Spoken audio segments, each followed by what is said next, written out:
Comme ça, les personnes qui ne peuvent pas assister pourront y avoir accès. Pardonnez-moi, Madame Sidibé, Non, mais il je n'y a vous pas de donne la souci. parole. Je voulais juste savoir le temps de parole que j'ai parce que je ne veux pas trop. Voilà. Comme vous voulez, comme vous voulez. D'accord. Donc, c'est vraiment pour essayer de replacer le contexte de notre association. C'est vrai que c'est parti au début de cet an. Moi, j'étais locataire dans ce quartier et c'est parti. Donc, on faisait des cours d'ASL, ateliers de savoir de base à des personnes qui ne maîtrisaient pas du tout la langue française et tout. Donc, du coup, moi, je donnais juste des petits cours de français parce que je n'ai pas l'habilitation. Par la force des choses, le bailleur nous a comment ça s'appelle, motivés à créer cette association et qui a pris de l'ampleur. Au début, c'était qu'avec les enfants. J'ai des diplômes sur l'animation, le BPGEPS et le BAFA pour pouvoir donc encadrer les enfants d'une manière formelle. Et par la suite, on a vu qu'à partir de 2005, que les femmes commençaient à s'intéresser à l'association avec les partenaires institutionnels. Donc, on a mis en place des projets. C'est vrai que donc, du coup, c'est une association qui marche bien. On a pas mal d'adhérents. Nous sommes financés donc par le conseil général, le départemental, la préfecture, la mairie, les bailleurs et même notre territoire. Voilà. Moi, pour un peu recadrer et parler de la pandémie, donc nous, on faisait des activités, il n'y a pas de souci. L'accès aux droits, ça marche très bien. Les activités, comment ça s'appelle, les ateliers sur la parentalité, c'est quelque chose qui marche très, très bien. Nous avons des relations avec l'école. Nous travaillons avec le programme de réussite éducative de l'école pour parler de tout ce qui est la scolarité, l'éducation des enfants, l'autorité parentale. Ce sont des items qu'on aborde pas mal de temps avec les psychologues et tout. Et aussi, sur les activités citoyennes, on aborde pas mal de choses parce que moi-même, je suis militante FIA. On a créé des outils, par exemple, sur la laïcité, les discriminations, sur les violences faites aux femmes et tout sur l'égalité homme aux femmes. Donc, ce sont voilà, des notions que nous, on essaie de transmettre aux habitants des quartiers qui sont souvent loin des réalités. Hein, vous savez, ils ont leur quotidien. Donc, et on fait aussi pas mal de sorties et de séjours parce que les habitants de ces quartiers sont vraiment friands de ces loisirs. Ils n'ont pas trop accès pas mal à cause de pas mal de problématiques. Donc, moi, pour parler de cette santé mentale, un peu recadrer le sujet qui nous intéresse aujourd'hui, c'est vrai qu'on menait nos activités depuis des années sans souci, pas de problème. Et à partir du 16 mars 2020, il y a eu un bouleversement dans la vie de l'association et dans la vie même des habitants, des adhérents de l'association. Ça a été quelque chose, bon, c'est vrai que c'est arrivé à tout le monde, c'est quelque chose qu'on n'attendait pas. Donc, du coup, nous, on a dû fermer brutalement l'association parce que voilà, on était obligé de le faire. Nous avons été fermés du 16 mai jusqu'au 11 mai. Et durant cette période, euh, Du 16 mars au 11 mai. du 16 mars au 11 mai, donc du 16 mars 2020. Mais pendant cette période, nous n'avons pas coupé le lien avec nos adhérents. Il faut savoir que nous sommes 2 salariés. On a un conseil d'administration de 9 personnes. Nous ne sommes que 2 salariés. Il y a la médiatrice et moi, et des bénévoles qui tournent autour de l'association. Donc, on a fait du télétravail avec ma collègue, la médiatrice. Nous avons gardé le lien avec ses habitants, avec nous aussi, on a des liens privilégiés. Moi, j'étais locataire, voisine, je suis une amie par rapport à certains adhérents. Donc, j'ai pu tisser des liens étroits avec ces personnes. Parce que par le biais des démarches administratives ou par l'accès aux droits, je suis médiatrice, je suis amenée à accompagner des personnes voilà, sur le plan professionnel, même sur le plan personnel. Donc, Et là, forcément, ça. vous accompagnez physiquement, du coup. Oui, oui, oui, tout à fait. Pas plus tard que hier, je vais en parler. J'ai accompagné une personne à l'hôpital. Je les appelle auprès des tribunaux, auprès des avocats. Souvent, je fais office de traductrice parce que je parle 2 dialectes de l'Afrique. Je parle le dialecte du Sénégal et du Mali, le Bambara et le Wolof. Je me débrouille en anglais. Donc, du coup, voilà, par rapport à ces personnes, je fais un peu d'accompagnement. Et voilà, au niveau de l'association, que ce soit auprès des institutions ou bien voilà, des établissements concernés. Et donc, par rapport à cela, nous avons gardé les liens. Nous avons créé un groupe WhatsApp à l'époque, juste après le début du confinement. Nous avons, et donc, on était c'est-à-dire, on avait des journées du lundi au vendredi. Voilà, on respectait nos journées de travail de 10h à même à 19h. J'avais même dit aux personnes de nous appeler. Et là, c'est là que j'ai constaté au-delà même de la crise sanitaire, il y avait des problématiques, mais cette crise sanitaire a accentué les problèmes, que ce soit familiaux, professionnels, voilà, sociaux. J'ai une personne, par exemple, pour un peu nuancer, même pour illustrer, j'ai une personne qui m'appelait presque 2 ou 3 jours, 2 ou 3 fois par semaine. Elle ne faisait que pleurer. Elle habite dans un petit appartement à Paris. C'est une de nos adhérentes qui habite Paris dans le 13e. Elle ne pouvait pas sortir. Elle est toute seule. Ses enfants sont partis. Elle est mère de 2 enfants. Elle a 63 ans et c'est une personne qui ne supportait pas le fait d'être enfermée. Donc, ça lui avait créé des genres de crises, d'angoisse qu'elle avait. Donc, elle m'appelait de temps en temps. J'essayais voilà, de la raisonner, de la calmer, d'amorcer la discussion.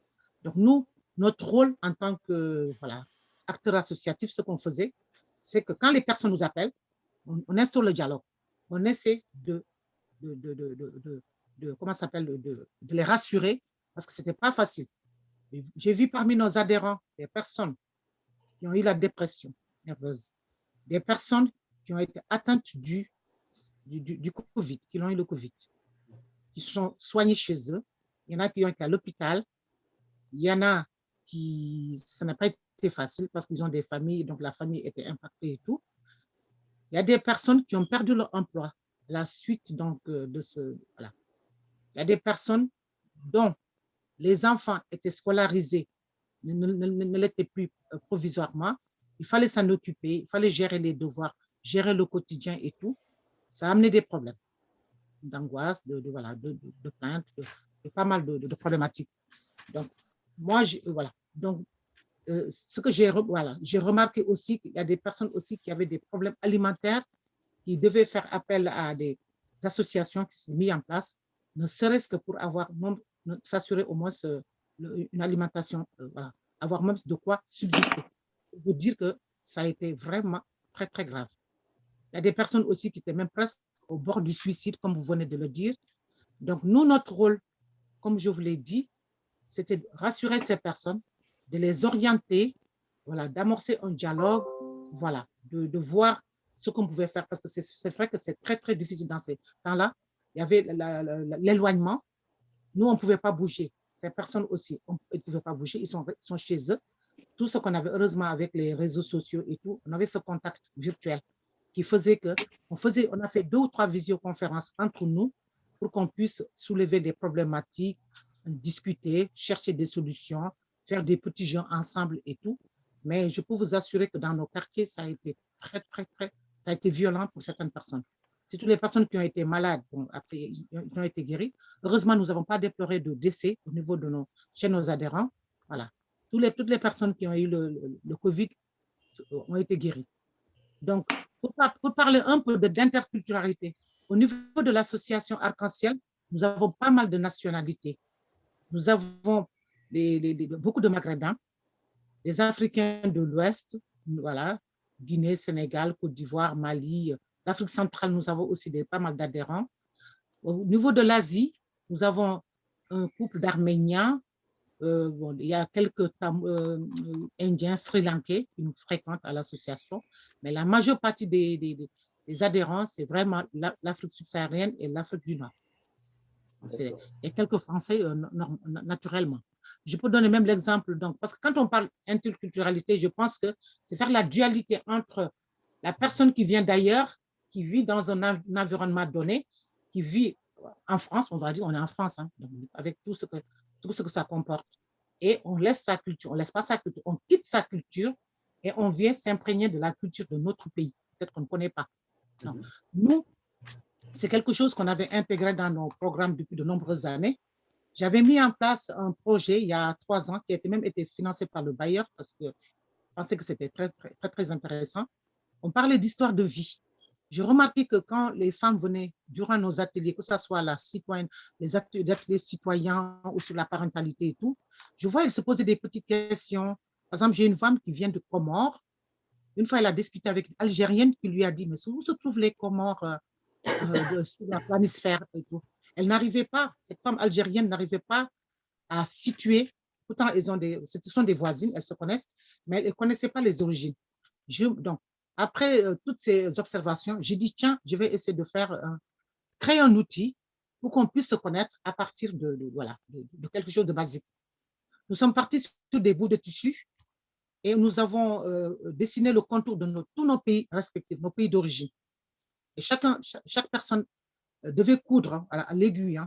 Je l'avais fait par l'intermédiaire du cours de couture qu'on fait, voilà, le cours de sociabilisation qu'on fait tous les mardis de 14h à 16h. Et les femmes se sont prises au jeu.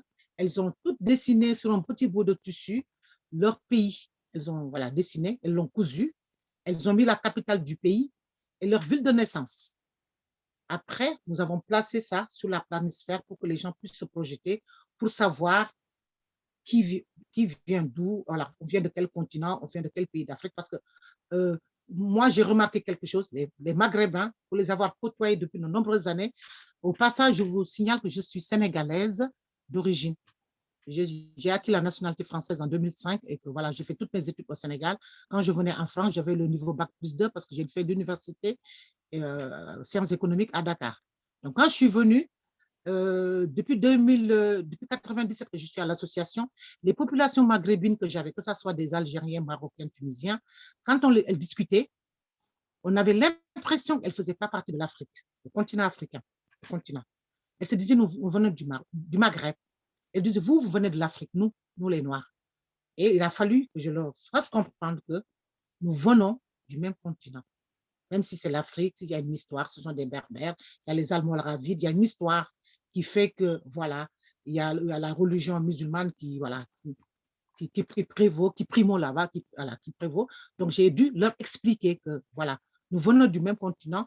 Et certaines femmes étaient étonnées que parmi nous, voilà, parce que voilà, c'est racisé, hein, donc parmi ces femmes noires, moi, je suis musulmane et que ma copine, il y avait une femme ivoirienne qui était chrétienne. Ces femmes maghrébines ne comprenaient pas. Donc, il a fallu leur expliquer. Voilà, quand voilà, la religion, elle est rentrée en Afrique, donc il y a des pays qui sont musulmans, il y a des pays animistes, il y a des pays chrétiens. Donc, il a fallu tout expliquer. Donc, je pense que par rapport à l'interculturalité, j'ai pu aborder ces thématiques, ces connaissances que ces personnes ne connaissent pas. Parce que ça, c'est pour développer le sens de l'altérité. Quand on ne connaît pas l'autre, c'est là où on se fait des idées sur l'autre. Mais une fois que cette barrière elle est cassée, et moi je l'ai remarqué avec ces femmes, à chaque fois, on les faisait les jeudis après-midi ou même les vendredis, à chaque fois qu'on faisait des ateliers sur cela, je mettais un point d'honneur à cela. Nous venons d'ailleurs, nous vivons en France, donc je pense qu'il y a cette histoire de solidarité. On n'oublie pas sa culture d'origine, mais il faut prendre en compte aussi la culture française et le milieu d'où on vit. Et donc, ça, ce sont des choses qu'on a essayé de travailler durant de nombreuses années et qui se reflètent dans la parentalité. Parce que ce n'est pas la même manière dont nous éduquons nos enfants, souvent qui peut avoir des conséquences au niveau de la scolarité, au niveau voilà, du comportement de certains enfants. Ce sont des thématiques, nous, on développe. Et je pense que l'interculturalité, c'est quelque chose que nous, on a été formés par EFIA, on a fait pas mal de formations voilà, pour essayer de débroussailler, pour connaître le fin fond. Et nous aussi, comment on le traduit à nos associations, c'est après, on a beaucoup plus d'adhérentes femmes hein, que d'hommes. Les hommes viennent juste pour des démarches administratives. Donc, on essaie de leur inculquer que ce n'est pas parce qu'on vient de notre pays qu'on doit se dévaloriser, qu'on ne connaît pas. Même une personne, je leur fais savoir qu'un citoyen d'ailleurs qui vient en France, même si administrativement, il n'est pas régularisé, il n'a pas la carte de séjour, il n'a pas la nationalité, c'est un citoyen à part entière en France. Du moment qu'il achète son pain, il paye la TVA, il paye des taxes, ainsi de suite. Je pense que tout citoyen d'ailleurs qui vient, parce que je pense que quand on vient en France, nous venons avec nos tout ça, Madame Sibé, effectivement, on le travaille avec FIA depuis un certain nombre d'années, puisque c'est là où on s'est rencontré avec Léa il y a quelques années, 1 ou 2 années, n'est-ce pas, Léa? Tout à fait. Moi, je voudrais qu'on revienne un petit peu sur le sujet, parce que vous nous dites donc qu'il y a des gens qui vous appellent, qu'il y a des gens qui ont exprimé des besoins. Vous avez cité cet exemple de cette dame qui ne supportait pas d'être enfermée. Ça veut dire que tous ces gens-là, vous les identifiez. Vous les avez identifiés comme étant en situation de souffrance. Oui. Est-ce qu'il y a des gens dont vous avez découvert la souffrance par hasard? Et que finalement, vous vous êtes dit, dans vos réunions en visio que vous avez fait en équipe, ah ben, on aurait peut-être pu intervenir plus tôt si on avait su, si on avait été capable d'identifier que ça allait pas. Est-ce que vous avez des exemples de cette nature? Oui, parce que j'avais une personne, voilà, son mari a travaillé pendant le Covid, elle habite dans l'immeuble. Son mari travaille il est agent de nettoyage dans une clinique. Pendant le confinement, il a travaillé. Donc, cette femme, elle aussi, elle était femme de ménage, elle a perdu son travail. C'est vrai qu'elle venait à l'association, on lui faisait bon, on l'aidait pour ses démarches administratives. C'est une femme qui souffrait parce que le monsieur, elle était en situation de polygamie. Donc, il a un peu délaissé cette femme. Elle venait à l'association, elle vient que pour ses démarches administratives, la CAF, etc., de cette femme. Mais je n'ai pas du tout, voilà, elle parle très peu le français, mais j'ai la chance de parler le bambara, la langue malienne, avec elle. Donc, dans son comportement, je voyais qu'elle n'était pas très bien. Elle avait changé sa manière de s'habiller et tout. Elle était tout le temps, voilà, elle était tout le temps voilée, pas du tout, voilà, radieuse. Donc, je ne l'ai pas dû, alors que cette femme, elle souffrait. Elle souffrait déjà de cette perte d'emploi. C'est son mari qui s'éloignait d'elle. Quand j'ai eu une discussion avec le mari, j'ai vu qu'aussi, il en voulait à son mari, mais le mari souffrait aussi parce qu'il avait vécu, il a travaillé dans une clinique où il a vu des morts, voilà, avec le Covid et tout. Et la femme pensait qu'il avait vraiment, comment ça s'appelle, mis de côté et tout. Donc ça amène des phénomènes de violence. Et au sein du couple, il y a eu une dissension. Ils sont même séparés. Bon, ils sont dans la même maison. Hein. Ils font chambre à part et tout. Et la femme, c'est par la suite. Au début, quand elle m'a parlé, je ne faisais pas du tout attention.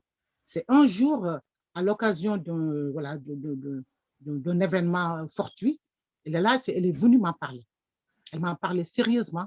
Vous savez, chez nous en Afrique, quand, par exemple, on n'est plus âgé, peut-être que la personne, comme je suis plus âgée qu'elle, elle a venu se confier à moi. Et c'est de là que j'ai vu que, zut, j'aurais dû, à chaque fois qu'elle venait me parler de ces petits problèmes familiaux, j'aurais pu quand même l'aider. Et au jour d'aujourd'hui, j'ai pu quand même, voilà, renouer le dialogue. Mais je m'en suis un peu voulu, mais bon, je me suis dit j'aurais pu avoir une oreille attentive depuis de nombreuses années, enfin, au moins il y a 2 ou 3 mois, même pour l'écouter. Et je vois que cette femme, c'est une femme qui jusqu'à bon, là, ça s'est beaucoup atténué, mais c'est une personne qui souffre beaucoup, beaucoup, énormément. Heureusement, elle a des enfants scolarisés. Elle a son fils aîné qui a 20 ans, qui avait la scoliose, qui vient d'être opéré de la colonne vertébrale, qui a fait 2 mois à l'hôpital. Elle a vécu cela. Elle a vécu donc la séparation là, de son mari. Donc, elle a sa perte d'emploi. Donc, ça n'a pas été très, très facile. Mais j'ai dû renouer le dialogue, discuter avec elle. Voilà. Et est-ce que cette expérience, justement, vous a donné quelques éléments qui, à l'avenir, vous permettront d'avoir un petit peu la puce à l'oreille face à une souffrance invisible? D'accord, voilà. Parce que c'est vrai qu'on a un peu repris les activités de l'association. Et quand les gens arrivent maintenant, parce qu'au début, on avait mis vous savez, les gens, quand ils venaient, c'est par rendez-vous et tout. Et depuis que cette crise sanitaire, ce que j'ai fait déjà, dès que les personnes arrivent, il y a un système d'accueil qu'on met en place. Il y a un verre d'eau, un thé, un café et tout. Et on s'ouvre plus à ces personnes. L'accueil a été renforcé. C'est vrai que quand une personne arrive à l'association, déjà, il y a ce frein, il n'arrive pas voilà, à s'extérioriser. Moi, ça a changé ma vision des choses. C'est-à-dire à chaque adhérent qui vient maintenant à l'association, voilà, je lui laisse le temps de parler, on échange. Si je peux le mettre en relation à des institutions et tout, ben, je ne sais pas, à des personnes concernées, à des assistantes sociales et tout, on fait un accompagnement. Si, par exemple, il a juste besoin de parler, je prends le temps de lui parler.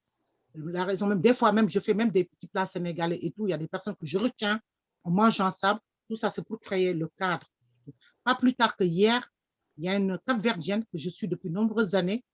Elle a fait un accident, elle s'est fait mal au dos. Donc, ça fait depuis 2011, son dossier MDPH traîne parce qu'elle est lusophone. Ce sont ses enfants qui essaient de remplir ses dossiers et tout. Et donc, ce n'est pas très bien fait.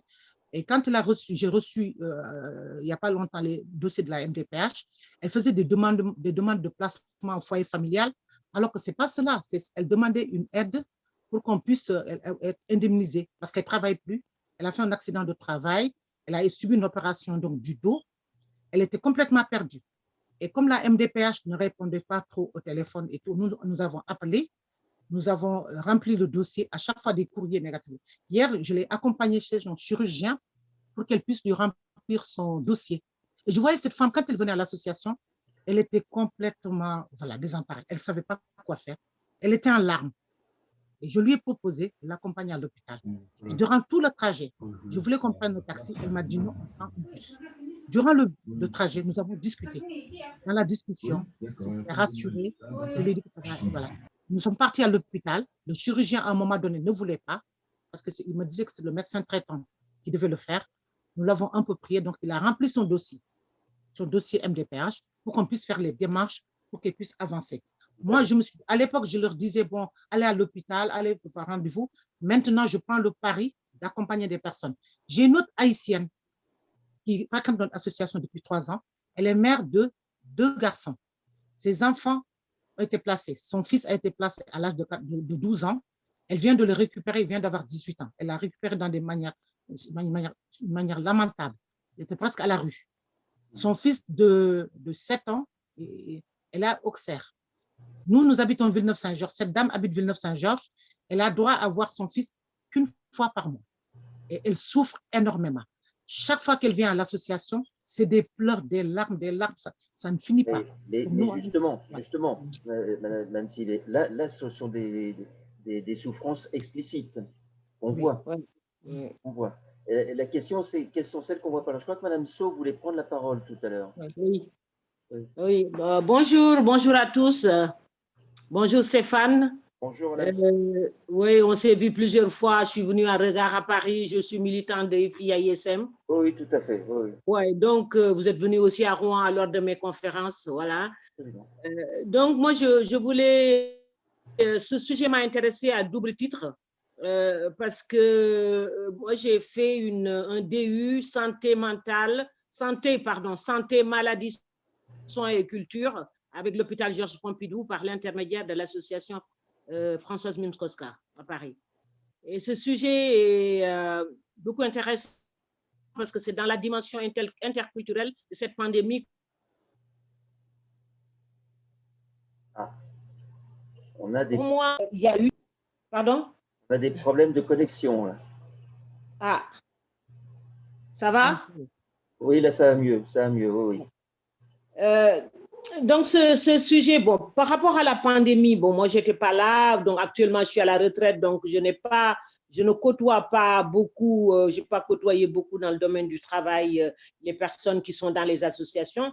Effectivement, comme l'a dit Madame Sidibé, notre rôle, c'était de mettre en place des actions, d'accompagner les gens, mais pendant la pandémie, donc, il y a eu une suspension de toutes ces activités. Et si je reprends, donc ça, ces problèmes, déjà, ces familles ou ces personnes que l'on accompagnait, on savait qu'il y avait quelques problèmes, que le lien social permettait d'adoucir ou en tout cas de ne pas rendre visible. Et donc, on a vu que pendant cette pandémie et après, quand les associations ont repris, il y a eu une accentuation de ce problème parce que c'est le manque de lien social. Le manque de lien social peut être perturbateur à tous les niveaux. Je dis ça par rapport à la dimension interculturelle parce que, en général, une généralité, que ce soit les Africains ou les Maghrébins, on a l'habitude d'être dans des espaces où il y a beaucoup de monde et on peut aller chez n'importe quel voisin, prendre le thé. Mais là, la pandémie a fait qu'on ne pouvait plus faire ça. Et comme l'a dit Mme Sidibé, quand on va chez son compatriote ou quelqu'un qui est son aîné, on arrive à lui exprimer ses problèmes. Tout le monde sait que dans la vie actuelle, tout le monde a ses petits soucis. Et il y a des moments, au lieu d'aller voir l'assistante sociale qui est un peu plus loin ou de prendre rendez-vous, c'est son voisin africain ou immigré qui va être. Donc, cet espace lien social coupé a révélé aussi certaines, entre guillemets, je mettrais pathologies, parce que par rapport à cette pandémie, il y a eu beaucoup de peur de la maladie, beaucoup de peur de la contamination, beaucoup de peur de la mort, effectivement pour tout le monde, de perdre son travail. Pour l'interculturalité, les gens qui viennent d'ailleurs, on est venu pour travailler. Si on ne peut plus travailler, c'est aussi déjà une dimension qui est primordiale dans sa vie. Et ça peut être perturbé. La peur de la maladie et de la mort, c'est tous ces questionnements qui peuvent tarauder celui qui se sent isolé. Et ça peut aussi le réveiller d'autres choses qui étaient beaucoup plus plus cachés. Donc aussi, il y a eu, moi j'ai remarqué, hein, d'après ce qu'on me dit, beaucoup de femmes qui sont retournées, qui sont beaucoup plus renfermées dans la dimension religieuse, c'est-à-dire qui n'avaient pas le voile, qui ne priaient pas plus ou moins, mais qui se sont renfermées dans la dimension religieuse en disant, bon, je vais prier Dieu de ne pas mourir, je vais prier Dieu de ne pas perdre mon travail, je vais prier Dieu. Donc voilà, il y a tous ces aspects-là qu'il faudrait tenir en compte dans ce dossier. Comment repérer maintenant et comment accompagner? Ce qui est visible, on essaye toujours parce que c'est visible. Hein, on a des outils, comme l'a dit Madame Sidibé, mais quand c'est invisible, comment le repérer et le traduire? Parce que souvent, c'est dans le silence des fois, quand les gens qui parlaient ou qui au moins s'exprimaient ne parlent plus, il y a quelque chose. Et c'est quelque chose-là, comment aller le rechercher pour pouvoir le... Donc, ça demande beaucoup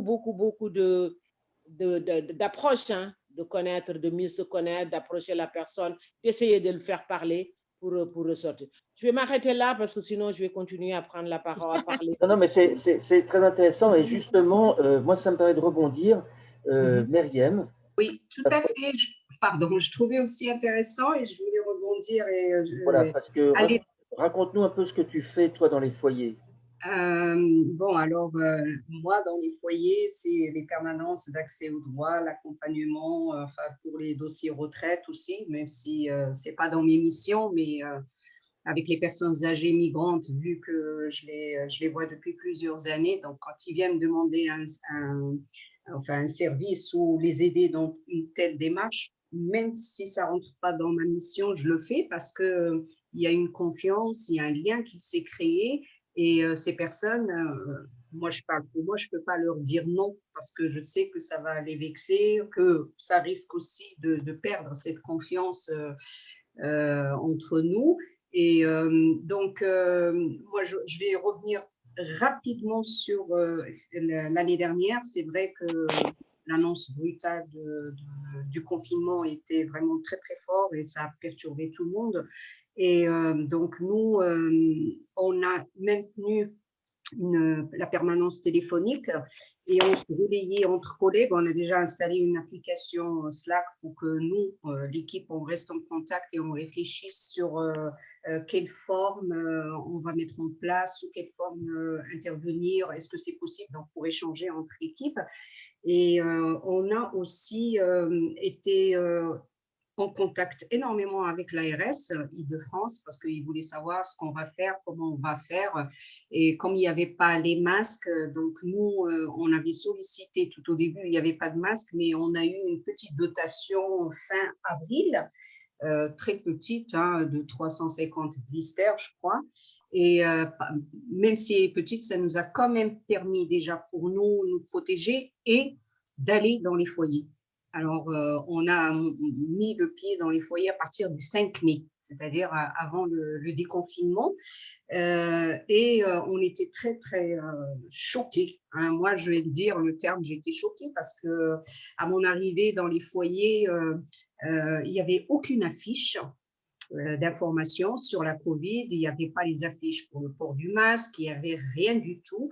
Et j'étais très surprise, alors que tous ces outils, dès le début, quand on recevait ces outils, je les transférais aux responsables des sites des foyers et je leur mettais un mot pour imprimer et afficher dans les halls.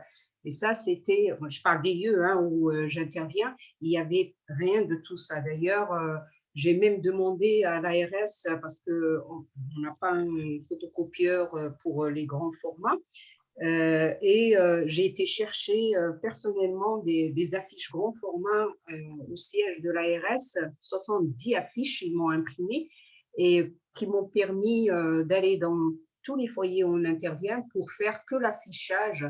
Alors, quand j'arrive, il y a les groupes, c'est tous ces sites, enfin la majorité des sites où on intervient, c'est l'Afrique subsaharienne. Dès que j'arrive, ben, j'ai un attroupement de personnes qui viennent me voir dans le hall. Ah, qu'est-ce qu'il y a? Qu'est-ce que vous allez faire aujourd'hui? ben, je leur explique que c'est juste pour voilà, qu'ils soient informés sur le Covid, sur le port du masque, parce qu'eux, ils sont dans le foyer, ils pensent qu'à l'intérieur du foyer, on ne porte pas de masque, on est chez nous. Et ça, c'était, il fallait les informer sur ça, que chez eux, OK, mais ils ne sont pas dans leur chambre seuls, ils sont 15 personnes là, à aller dans tous les sens, parce que les bureaux des responsables sont fermés. Et aussi parce qu'il n'y a pas de, les lieux où Migration Santé intervient, il n'y a pas de médiateur ou médiatrice sociale. C'est-à-dire, nous, les intervenants de l'extérieur, c'est tout, et le responsable. Et donc, pour le maintenir Juste le lien… une question, Oui, Myriam. Est-ce que oui. tu penses que c'était faisable qu'ils portent le masque à l'intérieur du foyer? Est-ce que Ben, c'est en faisable? fait, c'est faisable. C'est que pour eux, non, en fait, Oui. on Non, mais est moi, au foyer. j'entends dans ce sens-là, effectivement, physiquement, c'est toujours faisable. Même Oui, chez moi, tout déjà, il seul, n'y avait pas de masque à cette période. Et enfin, je vais essayer de dire en même temps, pour la solidarité, ce que j'ai trouvé super dans ces communautés, c'est que quand il y a un homme qui sait coudre, parce que dans les foyers, il y a toujours un tailleur ou quelqu'un qui a fait de la couture et qui va essayer enfin, de coudre pour tel ou tel résident, bien sûr, en contrepartie un peu d'argent. Et il y avait un monsieur qui avait la machine dans sa chambre et lui, il a fait des masques en tissu. Il les vendait, revendait à 1 euro. Pour les résidents, ils étaient super contents parce qu'il n'y avait pas de masque. Donc, ça leur permettait, pour ceux qui vont sortir faire les courses, déjà de mettre ce masque. Et effectivement, dans leur culture, déjà, ils ne comprennent pas c'est quoi cette maladie, qu'est-ce qui se passe, ils n'ont pas été informés. Et ça, c'était le gros du travail qu'il fallait déjà faire tout au début. Et on a aussi, en fait, gardé, dès le 16 mars, on a rappelé les personnes parce que la majorité des résidents, bien sûr, qu'on voit, on a leurs coordonnées téléphoniques. Donc, on les appelait pour, surtout les personnes âgées, pour les rassurer, pour leur dire, voilà, oui, il faut pas sortir, il faut avoir l'attestation, parce que l'attestation aussi, c'était un énorme problème pour ces personnes. Où est-ce qu'ils vont imprimer? Les boutiques sont fermées, le bureau est fermé, donc ils doivent bien sortir pour faire les courses. Et ceux qui travaillent, même si c'est au noir, qui vont faire le maximum pour gagner de sous, donc il fallait se déplacer, il fallait éviter une amende. Donc il fallait aussi faire beaucoup d'informations sur l'attestation de déplacement en imprimé, on leur emmenait. Alors, ce qu'on a remarqué, effectivement, les résidents, ils avaient un visage très, très marqué dès le début de tristesse. Ils ne comprenaient pas. Il y a des ambulances qui arrivent, il y a des pompiers qui arrivent, il y a le SAMU, on ne sait pas, il y a assez grand le foyer. Donc, ils ne comprennent pas. Une personne, elle est hospitalisée, mais ils ne savent pas que c'est Covid. Ils pensent que c'est juste une autre maladie parce qu'il y a tout le temps des personnes qui sont, enfin, qui vont à l'hôpital ou qui sont hospitalisées. Et c'est petit à petit qu'une fois il y a un décès, hop, là, c'est le voisin. Les résidents, là, commencent quand même à avoir, comme on dit, excusez le terme, la trouille. Là, les questions commencent à se poser. Pourquoi il est décédé? Ils veulent savoir qu'est-ce qui s'est passé, comment on va faire le rapatriement, parce que la communauté, c'est ça. Chez les subsahariens, on se rassemble le week-end, on cotise pour rapatrier le corps, alors qu'il n'y a pas de rapatriement. Les corps qui sont stockés à Rungis, ça, c'était aussi une catastrophe pour les jeunes, parce que les jeunes, la majorité qui travaillent dans le marché de Rungis et tout ça, c'était un choc pour eux que les aînés soient stockés juste là à côté. Alors, je voudrais vous donner un exemple, parce que tout à l'heure, vous avez parlé enfin, comment on peut détecter aussi. Est-ce qu'on peut le détecter en amont? Des fois, non. Moi, je vais dans une résidence à Choisy à raison de 2 fois par mois. Et je connais un monsieur là-bas, retraité algérien, qui est pour moi très bien. Il est tout le temps à l'extérieur sur un banc. Il ne vient pas en permanence, mais il me dit toujours bonjour. On parle un petit peu en arabe, on échange. Vous allez en Algérie ou pas? Ça se passe bien, Ramadan, oui. Donc, c'était toujours des échanges comme ça. Il n'a jamais eu besoin de mes services ou de l'aider pour quelconque démarche. Et là, lors du confinement, ça devait être à peu près vers le 16-17 mai, je ne me rappelle plus exactement, mais tout au début, on a fait du porte-à-porte parce que à partir du 5 mai, les affiches, l'information, mais on faisait la visite à domicile. On toquait dans les chambres des personnes âgées, vraiment pour voir, et les personnes malades, savoir si elles vont bien, s'il n'y a pas de soucis de santé, si elles sont vivantes, tout simplement. Et ce monsieur, en fait, je toque et il m'ouvre la porte et il avait, en fait, ça m'a tellement choquée. Il avait, en fait, des gants en laine, il était chaussé, il avait un béret sur la tête, la veste, la chemise et tout dans sa chambre. Ah, je lui ai dit bonjour, monsieur. Ah, je pense que vous allez sortir. Et pour moi, il est prêt pour aller peut-être faire des courses ou quelque chose. Mais bon, avec des gants en laine. Et donc, il me dit non, mais entrez. Je dis non, je ne vais pas rentrer, je veux juste savoir si tout va bien, est-ce que vous allez bien et tout ça. Donc, il m'a dit, je lui ai dit, mais hey, il avait le masque aussi. Et je lui ai dit, vous sortez? Il me dit, non, je ne sors pas. Mais je lui ai dit, monsieur, pourquoi vous avez les gants, le masque, vous êtes chez vous, vous pouvez enlever ça. Il m'a dit, non, il faut porter le masque. En plus, maintenant, je travaille. Vous savez que je travaille. Alors, moi, monsieur, il est retraité depuis un certain temps. Vous travaillez dans quoi? Et il me dit, je travaille à la SNCF, mais il faut que j'y aille. Je dis, donc, vous allez sortir. Il me dit, non, je ne sors pas, mais venez, rentrez. Je lui ai dit, je voulais lui proposer, parce qu'on distribue, en fait, il dessert de masques. Il a refusé mon masque, enfin, le sachet où il y a 3 masques. Il m'a dit, non, j'en ai beaucoup. Je dis, ah bon? Alors, comment vous les avez eus? Qui vous a donné les masques? Il m'a dit, entrez, je vais vous les montrer. Bon, je rentre dans la chambre et c'était un mur plein de papier toilette hygiénique, des rouleaux de papier toilette qu'il achète et qu'il dispose tout au long du mur, jusqu'au plafond. Et il me dit, c'est ça. Je lui ai dit, mais non, ce n'est pas les masques. Là, j'ai compris que voilà, ça ne va pas du tout. Et la télé allumée, et il y avait sur BFM TV. Et il y a les infos qui passent, qui repassent. Et on voit Macron. Il me dit, mais voilà pourquoi je mets le masque, mais parce que Macron me surveille. Et si je ne mets pas le masque, je vais avoir une amende.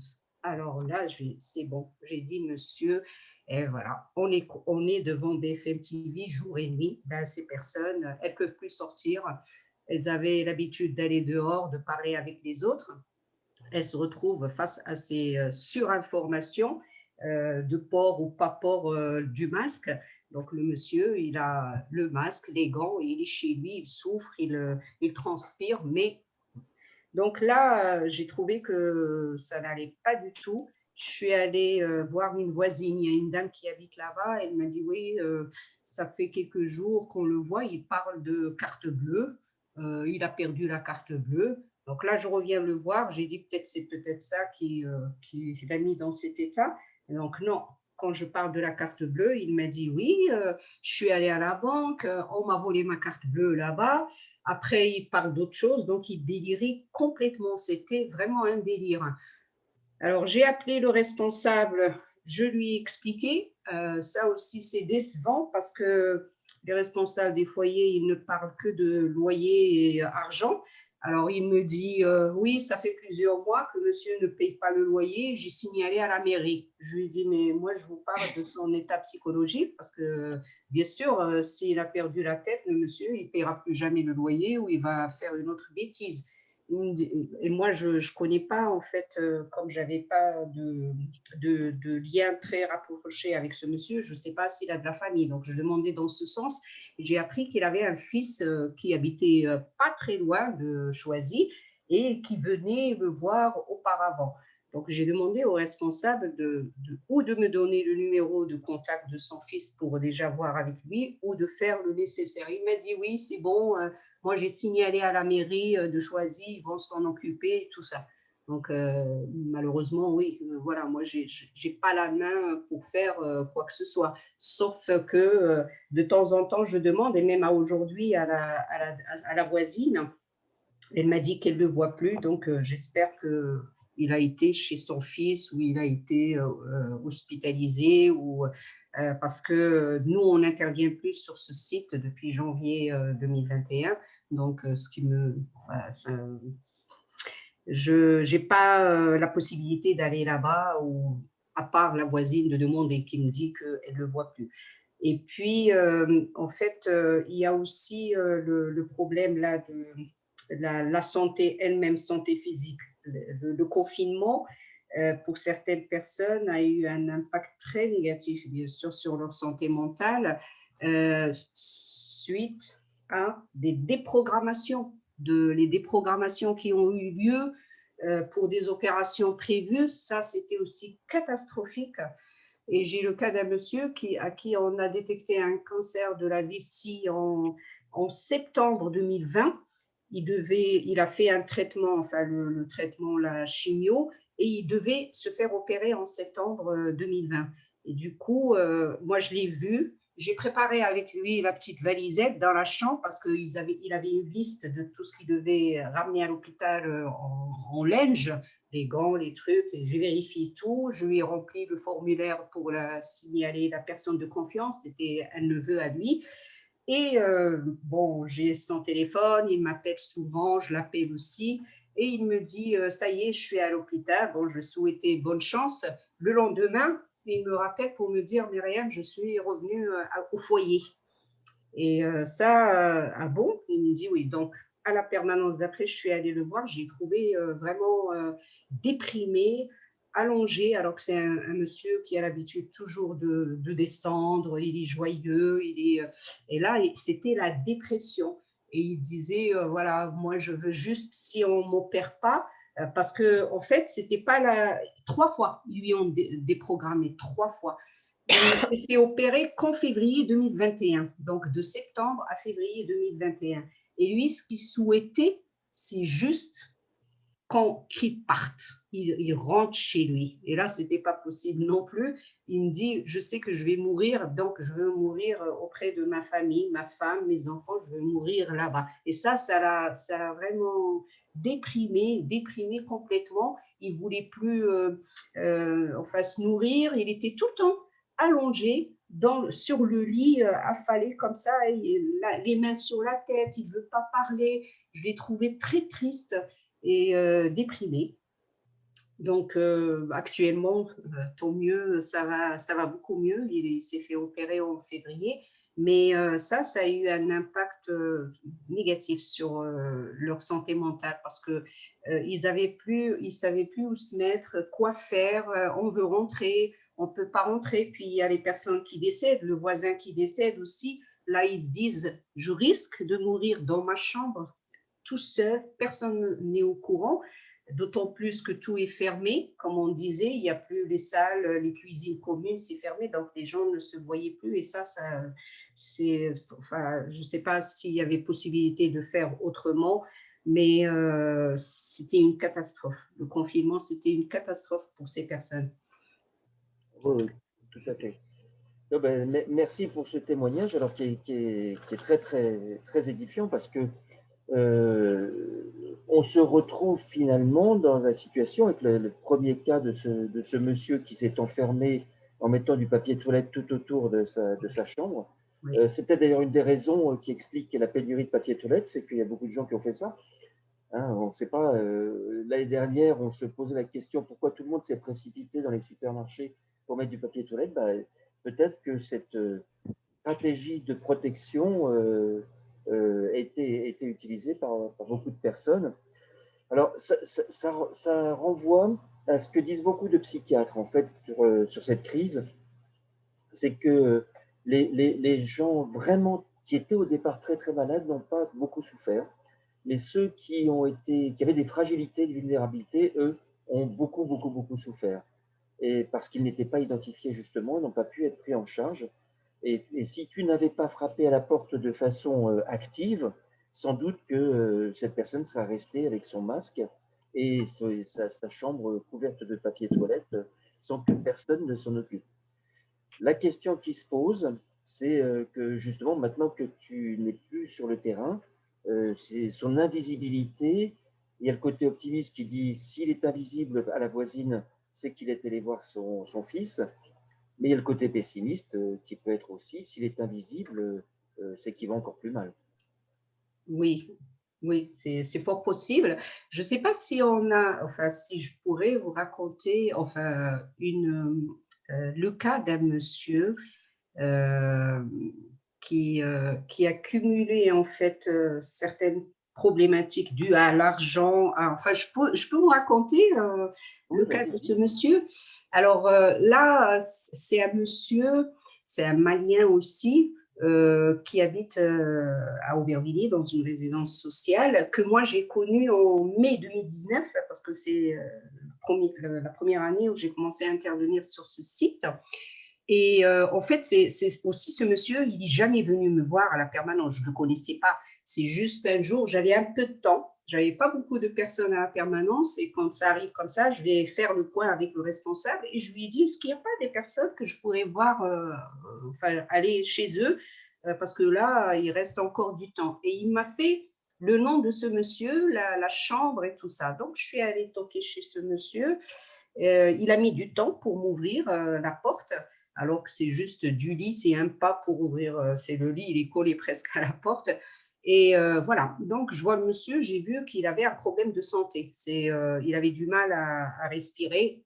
Alors voilà, il a une forme grave d'asthme. Alors, je parle avec lui, je lui explique, je lui dis qui je suis, pourquoi je suis là, s'il a besoin et tout ça. Donc, avec le temps, on a créé un lien. Je commence à, lui, il descend pas, il sort pas, il est toujours dans sa chambre. C'est les autres qui font les courses pour lui, qui se déplacent pour lui. Donc, au fur et à mesure, j'ai appris par lui, il commence à se confier parce qu'il était vraiment très, réservé. Voilà. Et il m'a raconté son histoire. L'histoire tourne autour de l'argent. Ce monsieur est parti au Mali en 2017 parce qu'il était très mal au point. Et là, il a dit à tout le monde qu'il veut rentrer pour mourir auprès de sa famille. Ça n'allait pas parce qu'il était souvent hospitalisé, ce qu'il m'a raconté auparavant et le responsable l'a confirmé. Il y a eu beaucoup d'hospitalisations à cause de son asthme. Il fait des crises et puis le responsable ou un résident appelle les pompiers, SOS médecins, peu importe, il faut venir chercher le monsieur. Donc, il a été hospitalisé à plusieurs reprises. Et là, donc, il est parti au Mali, il est resté. Finalement, son état s'est arrangé, il n'est pas mort et il est revenu en 2019. Et il est resté presque 2 ans au Mali. Le problème, c'est que pendant son départ, quand il est parti, et ça se fait chez les résidents, il a laissé la chambre à un plus jeune qui va s'occuper de payer le loyer. Et voilà. Et c'est un jeune du village d'où il vient lui-même et il a laissé les clés. Sauf que quand il est rentré, ben, malheureusement, il réalise que son compte à la banque est dévalisé, c'est-à-dire ce qu'il avait épargné, parce que ce monsieur, il a une retraite correcte, et à savoir qu'il est rentré en France, il avait 18 ans, et il a travaillé à l'âge de 19 ans en France. Donc, il n'a pas beaucoup perdu de temps. Une année après, il a trouvé un travail déclaré. Donc, il m'a raconté qu'il a bien profité dans sa jeunesse parce que c'est un monsieur qui a beaucoup fumé, qui a bu de l'alcool, qui sortait, qui ne pratique pas. Il est malien, mais il n'est pas pratiquant. Il fait pas ramadan, et bon, qui a bien vécu, on va dire. Pour lui, c'est ça, j'ai bien vécu. Et donc, il n'y a plus l'argent, en fait, parce que sa carte bleue, comme il m'a expliqué, avait expiré. On lui a envoyé une autre carte et puis le jeune qui était là, une nouvelle carte avec un code et le jeune, il avait aussi la clé de la boîte aux lettres pour récupérer le courrier. Donc, on a vidé son compte et ça y est, c'est aussi la perte totale de la raison, on va dire. Ce monsieur, depuis, ne parle que de son argent. Donc, moi, j'ai essayé un petit peu de comprendre la situation, de voir ce qu'il a fait, parce que ça s'est passé avant que j'intervienne sur le foyer. Donc, finalement, il me dit qu'il a porté plainte auprès de la poste, commissariat et tout ça. Je lui dis, OK, il attend une réponse et il n'a toujours pas de réponse. Donc, à chaque fois, je le vois, il n'y a toujours rien. Un jour, il me dit une autre version, comme quoi, en fait, je demandais s'il a signalé le nom de la personne sur la plainte. Là, j'apprends que non. Donc, je lui dis, comment tu veux qu'on retrouve ton argent si on ne retrouve pas la personne, hein? Donc, il m'a expliqué que ce n'est pas possible de donner le nom parce que c'est quelqu'un du village et qu'il y aurait des représailles. S'il donne le nom, le jour où il retourne là-bas, ou même la famille de ce jeune peuvent aller, en fait, harceler sa famille à lui. Donc, il n'était pas question de donner le nom. Donc, à chaque fois, on parle de ça. Une fois, il me dit que ça y est, il est reparti, il a rectifié ça. Bref, voilà. Alors, il y a le problème de santé, c'est que depuis son retour là en France, à chaque fois qu'il a encore un problème le responsable appelle le SAMU ou les pompiers, il ne monte pas, il dit non. Donc, il ne veut plus aller se soigner. Monsieur a commencé à s'auto-médicaliser tout seul. Alors, je voulais comprendre pourquoi il ne veut pas aller à l'hôpital. Là, j'ai appris que tout simplement, parce qu'il reçoit des factures par la suite, monsieur ne bénéficie pas de la CMU parce qu'il dépasse le plafond de ressources. Je lui avais proposé une mutuelle, c'est pas possible, il ne veut pas adhérer à une mutuelle parce qu'il doit payer près de 80 €.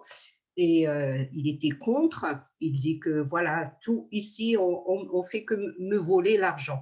Donc, il a eu une dette énorme locative, puisque le jeune n'a pas payé le loyer, donc il avait la dette locative, la dette de l'hôpital, des factures anciennes de l'hôpital.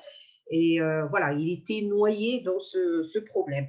Dès qu'on parle avec lui, alors les gens, les résidents me disent il est fou, les voisins, parce que les voisins, quand même, ils lui rendent service, ils lui font ses courses, mais il a fait le tour de tous les voisins et il venait, enfin, tous les résidents. Là, personne ne veut plus aller l'aider parce qu'ils disent non, il est fou, il a perdu la tête.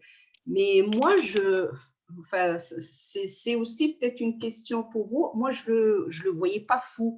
J'ai jamais détecté un brin de folie chez ce monsieur. Au contraire, je trouve très cohérent. C'est justement la cohérence qu'il a, c'est qu'il sait en avance que s'il signale le monsieur, il arrivera un malheur à sa famille. Donc ça, il est conscient, il sait, c'est le fait, il dit que si on retrouve mon argent, enfin, il n'y aura plus de problème, j'aurai pas de problème.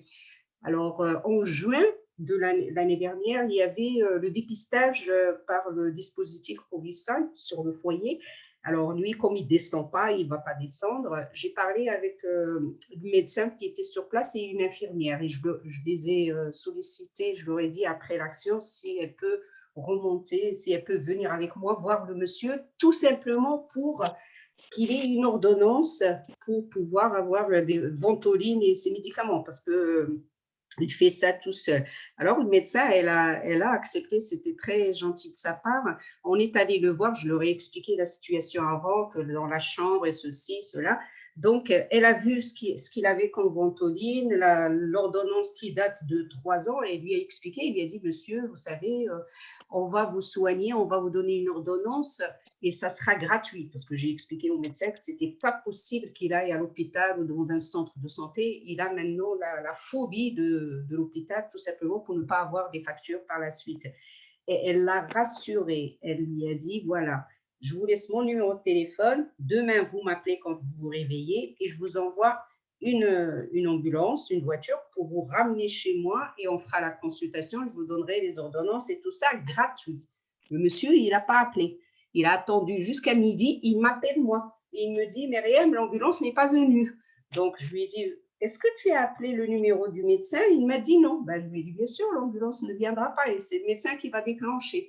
Il ne voulait pas, mais il est très intelligent. Il a attendu pour m'appeler, pour dire que l'ambulance n'est pas venue. Il sait très bien ce qu'il devait faire, il ne l'a pas fait. Alors, moi, ce qui m'inquiétait, c'était cette histoire enfin, de sa santé, de son asthme. Et à chaque fois, c'était je parle de ça, lui, il parle de l'argent. Et donc, c'était quelque chose qui est combiné. Alors, il arrive que un jour, plus de ce monsieur, je demande au responsable, il ne sait pas. J'envoie un collègue à moi en dehors de ma permanence. Il n'est pas là, on ne sait pas, les résidents ne savent pas. Bon, on s'inquiétait à chaque fois, on passait un coup de fil, alors ça sonne, il n'y a rien. Franchement, je n'avais pas de nouvelles durant un mois.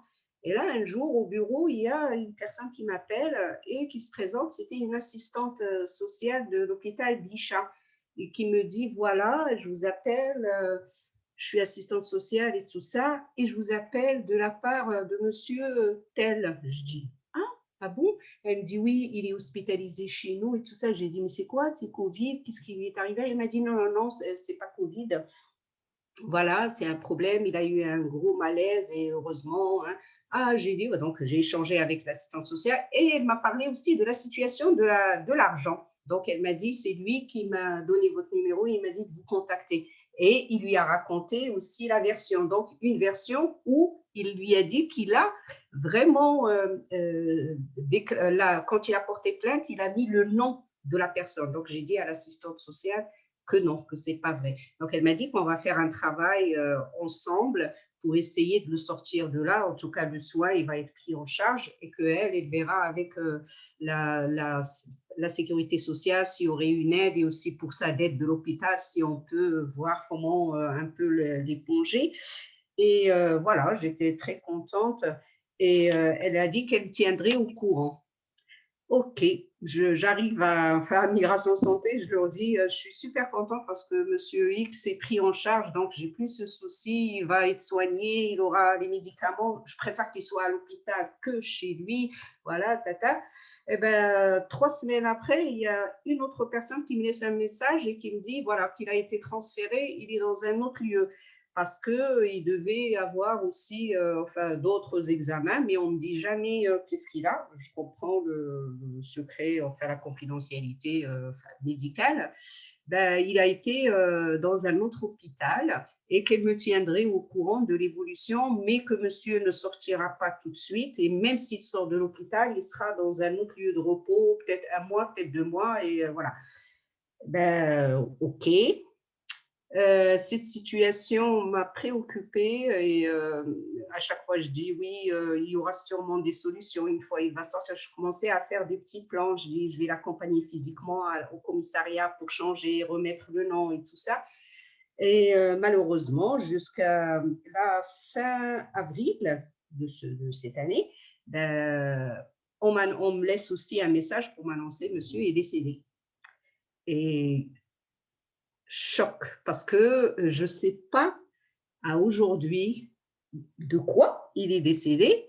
Est-ce que c'est vraiment juste son asthme alors qu'il vit avec depuis plusieurs années et il s'en sort, on va dire, tout seul comme il peut, il a voyagé, il est venu, là 2 ans que je le vois dans un état vraiment très grave, mais il parle, il mange, voilà, et là, il est hospitalisé, il est mort. Il est mort. Et de quoi il est mort? Je ne sais pas. C'est la question, personne ne sait.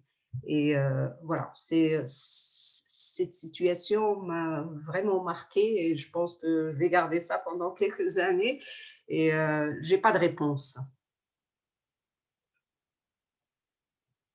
C'est une situation tout à fait particulière qui pose des questions lourdes de la dette irremboursable à l'égard du village. C'est très clair hein, que ce monsieur s'est interdit de dénoncer son voleur parce qu'il se sent tenu familialement avec son village. Tu ne sauras jamais de quoi il est mort. Ça, c'est bien évidemment le secret médical qui l'oblige. En revanche, tu as été témoin de sa souffrance et de sa souffrance qui a été décuplée par le contexte de la pandémie qui prive justement de lien social et qui empêche un certain nombre de dispositifs d'intervenir ou de prendre en charge. Alors, que ses collègues disent qu'il était fou, ça ne m'étonne pas du tout. Peut-être que le mot fou est excessif, mais en tout état de cause, il était déraisonnable. Il avait perdu le sens de la raison parce qu'il était dans une contradiction totale. Totale. Oui. Il était démuni, ruiné et dans l'incapacité de se défendre. Tout à fait, oui. Donc cette contradiction, cette impossibilité d'agir, c'est très fréquemment une cause soit de dégradation des personnes âgées, qui se laissent le syndrome de glissement, on appelle ça le syndrome de glissement, soit carrément la tentative de suicide.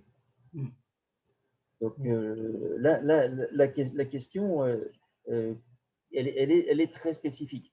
En revanche, par rapport à notre sujet d'aujourd'hui, qui est quels sont les signes, là, les signes étaient très visibles. C'est une souffrance qui n'était pas du tout cachée, qui était tout à fait évidente. Contrairement à ce monsieur de tout à l'heure, alors sur lequel peut-être nous pouvons engager la discussion.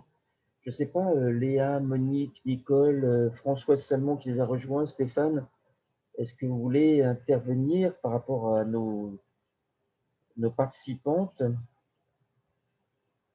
Oui, Léa. J'enlève mon micro. Non, comme de toute façon, moi, je n'accompagne plus les personnes ou les associations parce que je suis vraiment, j'ai changé de vie. Je voudrais savoir comment faites-vous pour ne pas culpabiliser, justement parce qu'il y a des signes, comme on dit, qui n'ont pas été visibles d'emblée et qui ont des conséquences après. Ce sont des personnes que vous avez accompagnées. Et comment faites-vous pour tenir le coup et pour ne pas culpabiliser? Alors, tenir le coup, je peux vous dire qu'il faut s'armer de patience, de volonté, de compassion, d'envie, tout simplement ça, parce que les situations, c'est vrai qu'on voit et les personnes qu'on accompagne, c'est très difficile. C'est sûr que ça a un impact sur, enfin personnellement, sur vraiment mon psychique perso, mais on n'a pas d'accompagnement pour nous déjà. Nous, on a besoin aussi d'être écoutés, peut-être d'avoir des séances psy pour soulager, pour raconter. On ne l'a pas malheureusement. Et c'est un message qu'envoie Myriam pour l'AG de Migration Santé la semaine prochaine. Et en fait, par contre, pour ce monsieur, je culpabilise pas sérieusement parce que c'est un monsieur que je voyais pas, qui n'est jamais venu me voir. C'était le bonjour, bonsoir. Quand j'arrive là-bas 2 fois par mois, je le vois. Pour moi, il est en bonne santé, il est assis, il est avec sa cigarette, des personnes sur le banc, toujours salam, bonjour. C'est-à-dire, c'est pas quelqu'un que j'ai accompagné. Mais par contre, pour celui-là, le monsieur asthmatique, moi, c'était plutôt, des fois, je me fâchais avec lui, mais c'était au niveau, enfin, sur la santé, parce que quand je lui explique, c'est vrai ce que je dis, je pouvais rien faire. J'ai pas plutôt, j'aurais dû peut-être creuser un peu plus sur ce problème d'argent. C'est tout ce que je peux faire. J'ai contacté, par exemple, la Poste parce qu'il a fait une procuration à une personne pour qu'elle puisse aller retirer du compte épargne un peu de sous.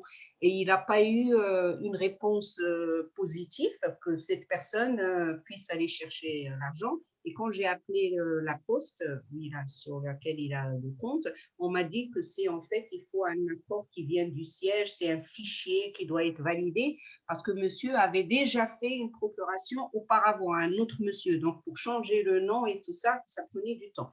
Donc, je dis, peut-être, moi, là où je culpabilise, je dis, j'aurais peut-être laissé le volet santé, toujours je lui parle de ça, mais aller dans son sens, c'est-à-dire, oui, tac, le problème d'argent, le monsieur, trouver d'autres solutions, je ne sais pas, essayer de voir, ça j'ai vu avec le responsable, mais pas question, c'est-à-dire pour la dette locative, vu sa retraite, il n'y avait pas de possibilité de lui demander une aide pour éponger la dette du loyer. Il fallait bien qu'il paye tous les mois un peu, son loyer plus la dette.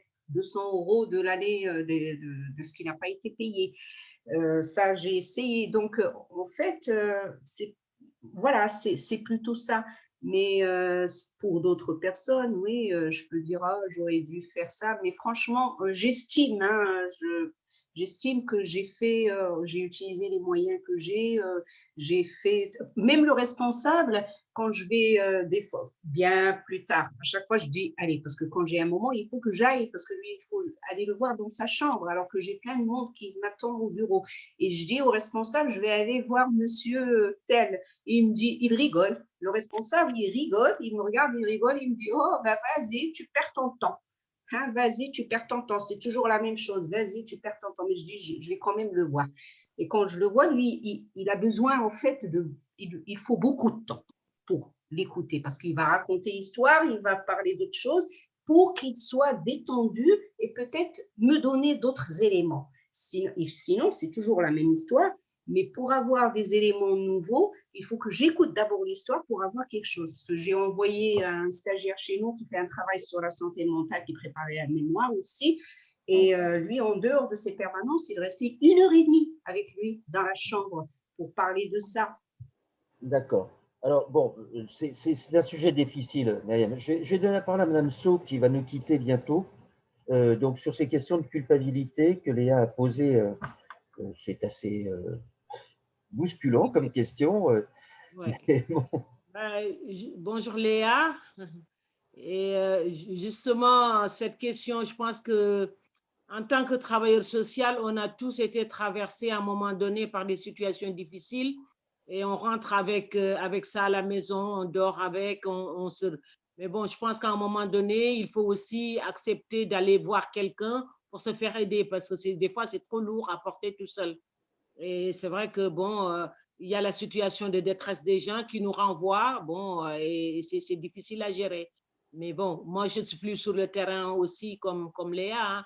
Mais ce que je ressens, en tout cas, dans cette pandémie et cette santé mentale qui est fragilisée, il y a des aspects, enfin, des réactions familiales ou personnelles, hein, parce qu'aujourd'hui, je vois beaucoup de personnes âgées qui n'avaient pas d'assurance rapatriement, qui depuis la pandémie en prennent pour précaution, et qui parlaient pas à leurs enfants de l'héritage et tout, mais qui aussi, ça réveillait quelque part quelque chose. Et aussi, même par rapport à la protection, on parle de protection, de gestes barrières, de se laver les mains.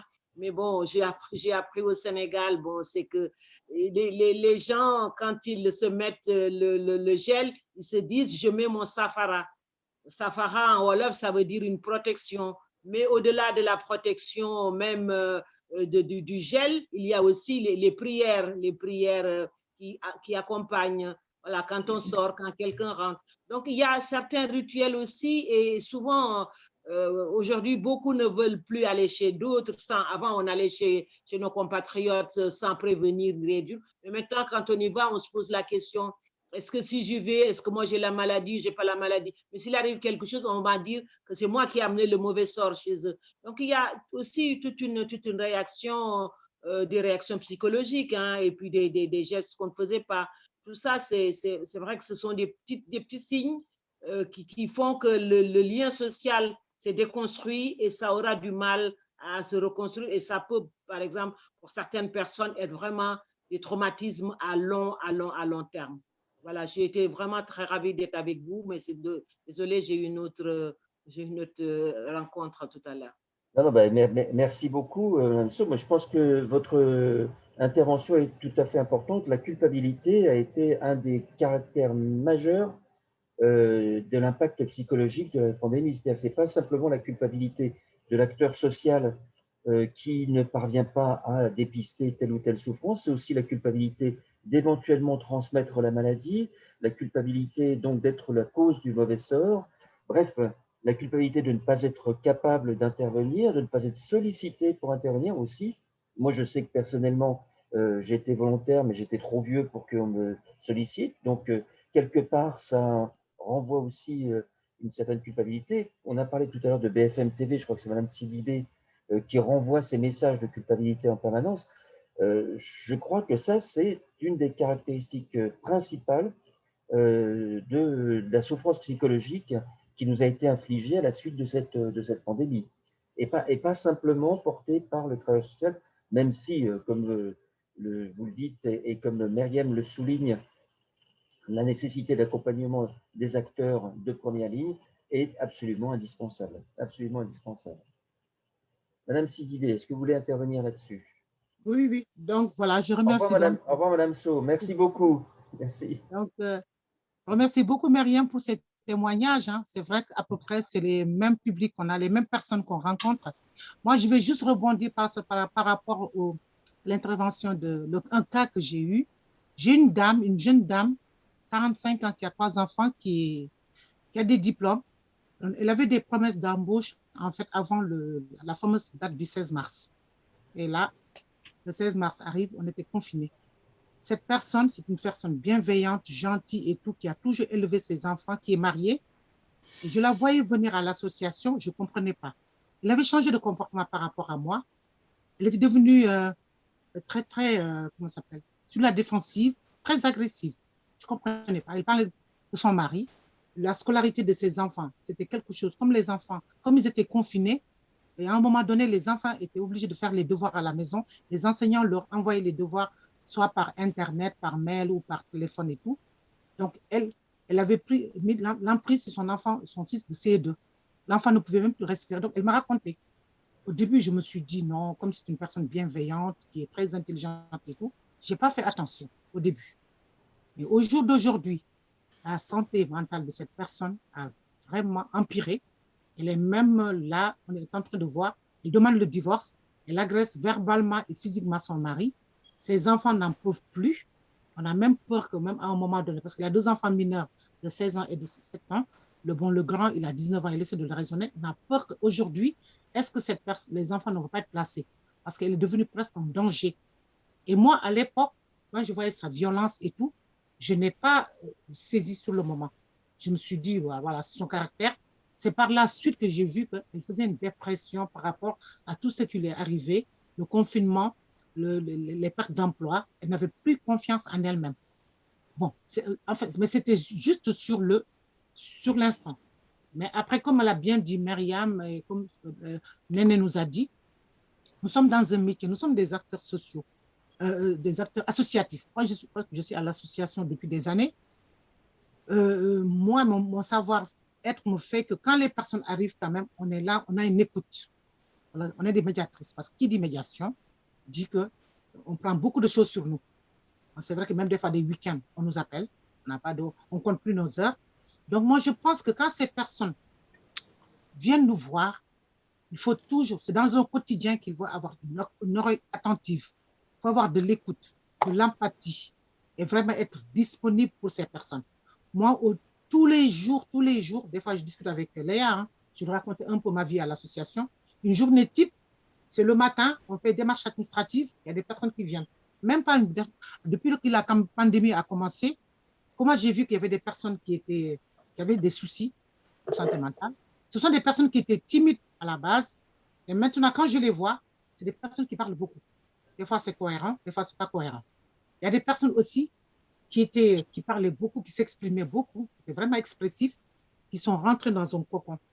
J'en ai certains que j'appelle au téléphone, elles ne sortent plus, comme a dit Myriam. J'ai une adhérente, elle était bénévole chez nous, elle était tous les après-midi, elle faisait le thé dans tous nos ateliers, elle mettait un petit coup de ménage, voilà.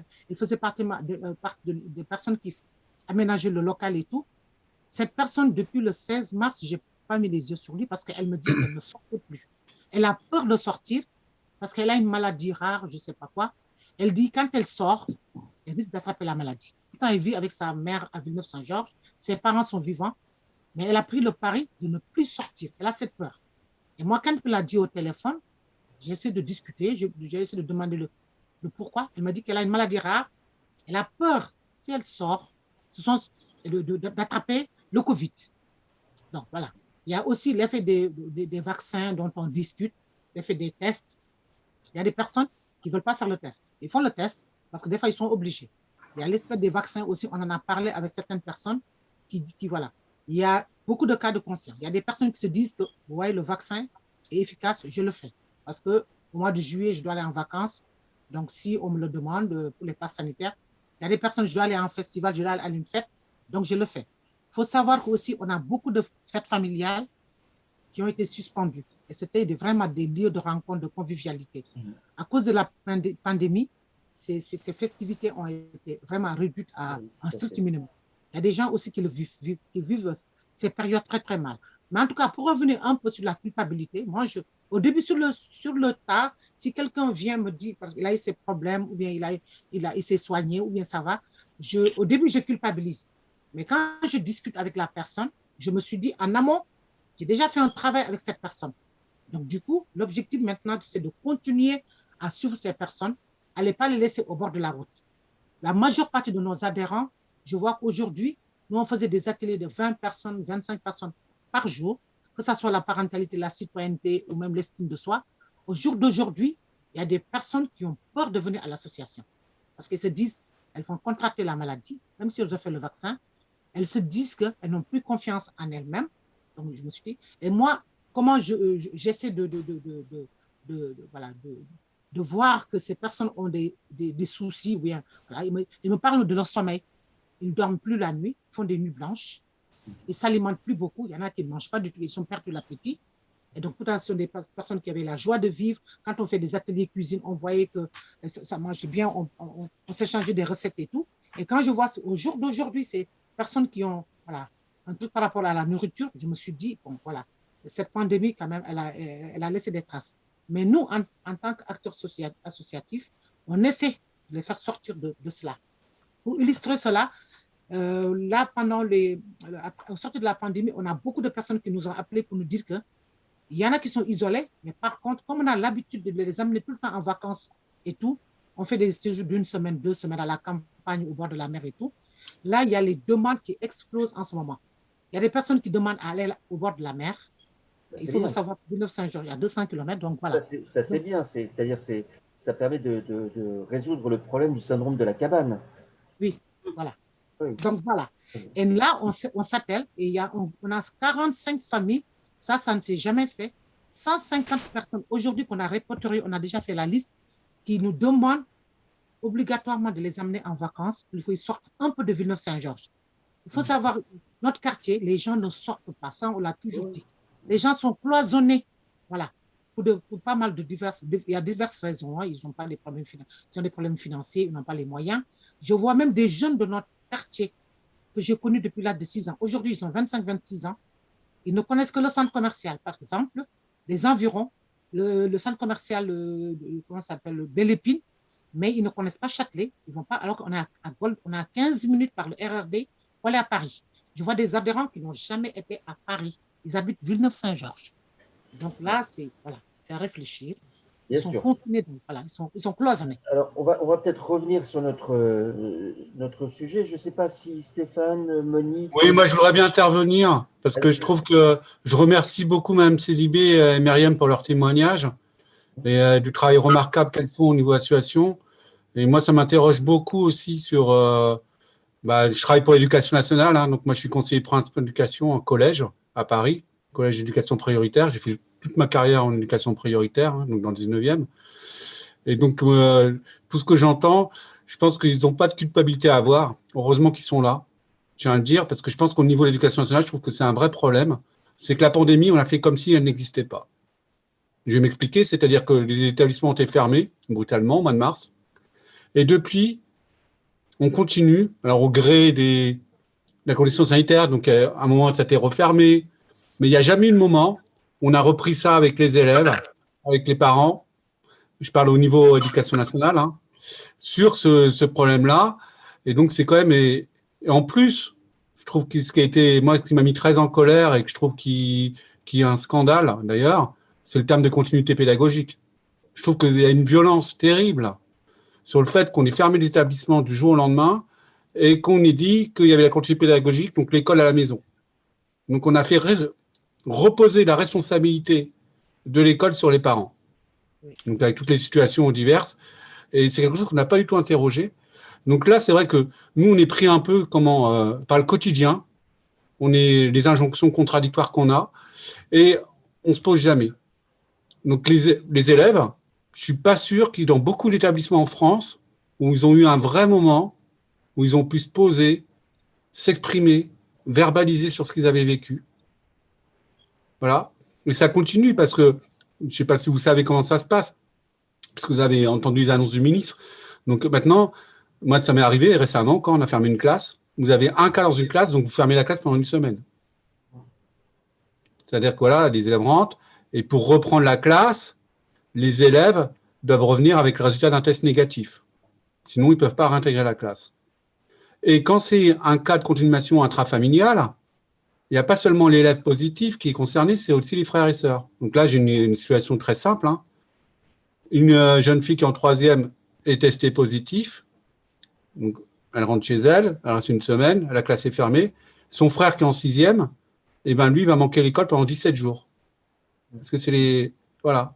Donc lui, voilà, cas contact dans le cadre familial. Voilà, donc pendant 17 jours, ben, il va être à la maison. Donc toutes ces choses-là, on a eu plusieurs classes qui ont été fermées hein, cette année. Et donc toutes ces choses-là ne sont pas du tout voilà, verbalisées, où il n'y a rien, aucun dispositif vraiment été mis en place, où ça va reposer sur la bonne volonté des acteurs. Voilà. Et le souci, c'est qu'on gère un peu l'urgence, quoi. C'est-à-dire une infirmière scolaire ou même les CPE. Nous, voilà, on va gérer le quotidien et ça manque vraiment. Et quand j'entends toutes les histoires, bon, moi, ça fait longtemps que je suis convaincu hein, de tout ça sur les ateliers de parentalité, sur l'interculturalité. Et c'est vrai que on passe à côté de beaucoup de choses.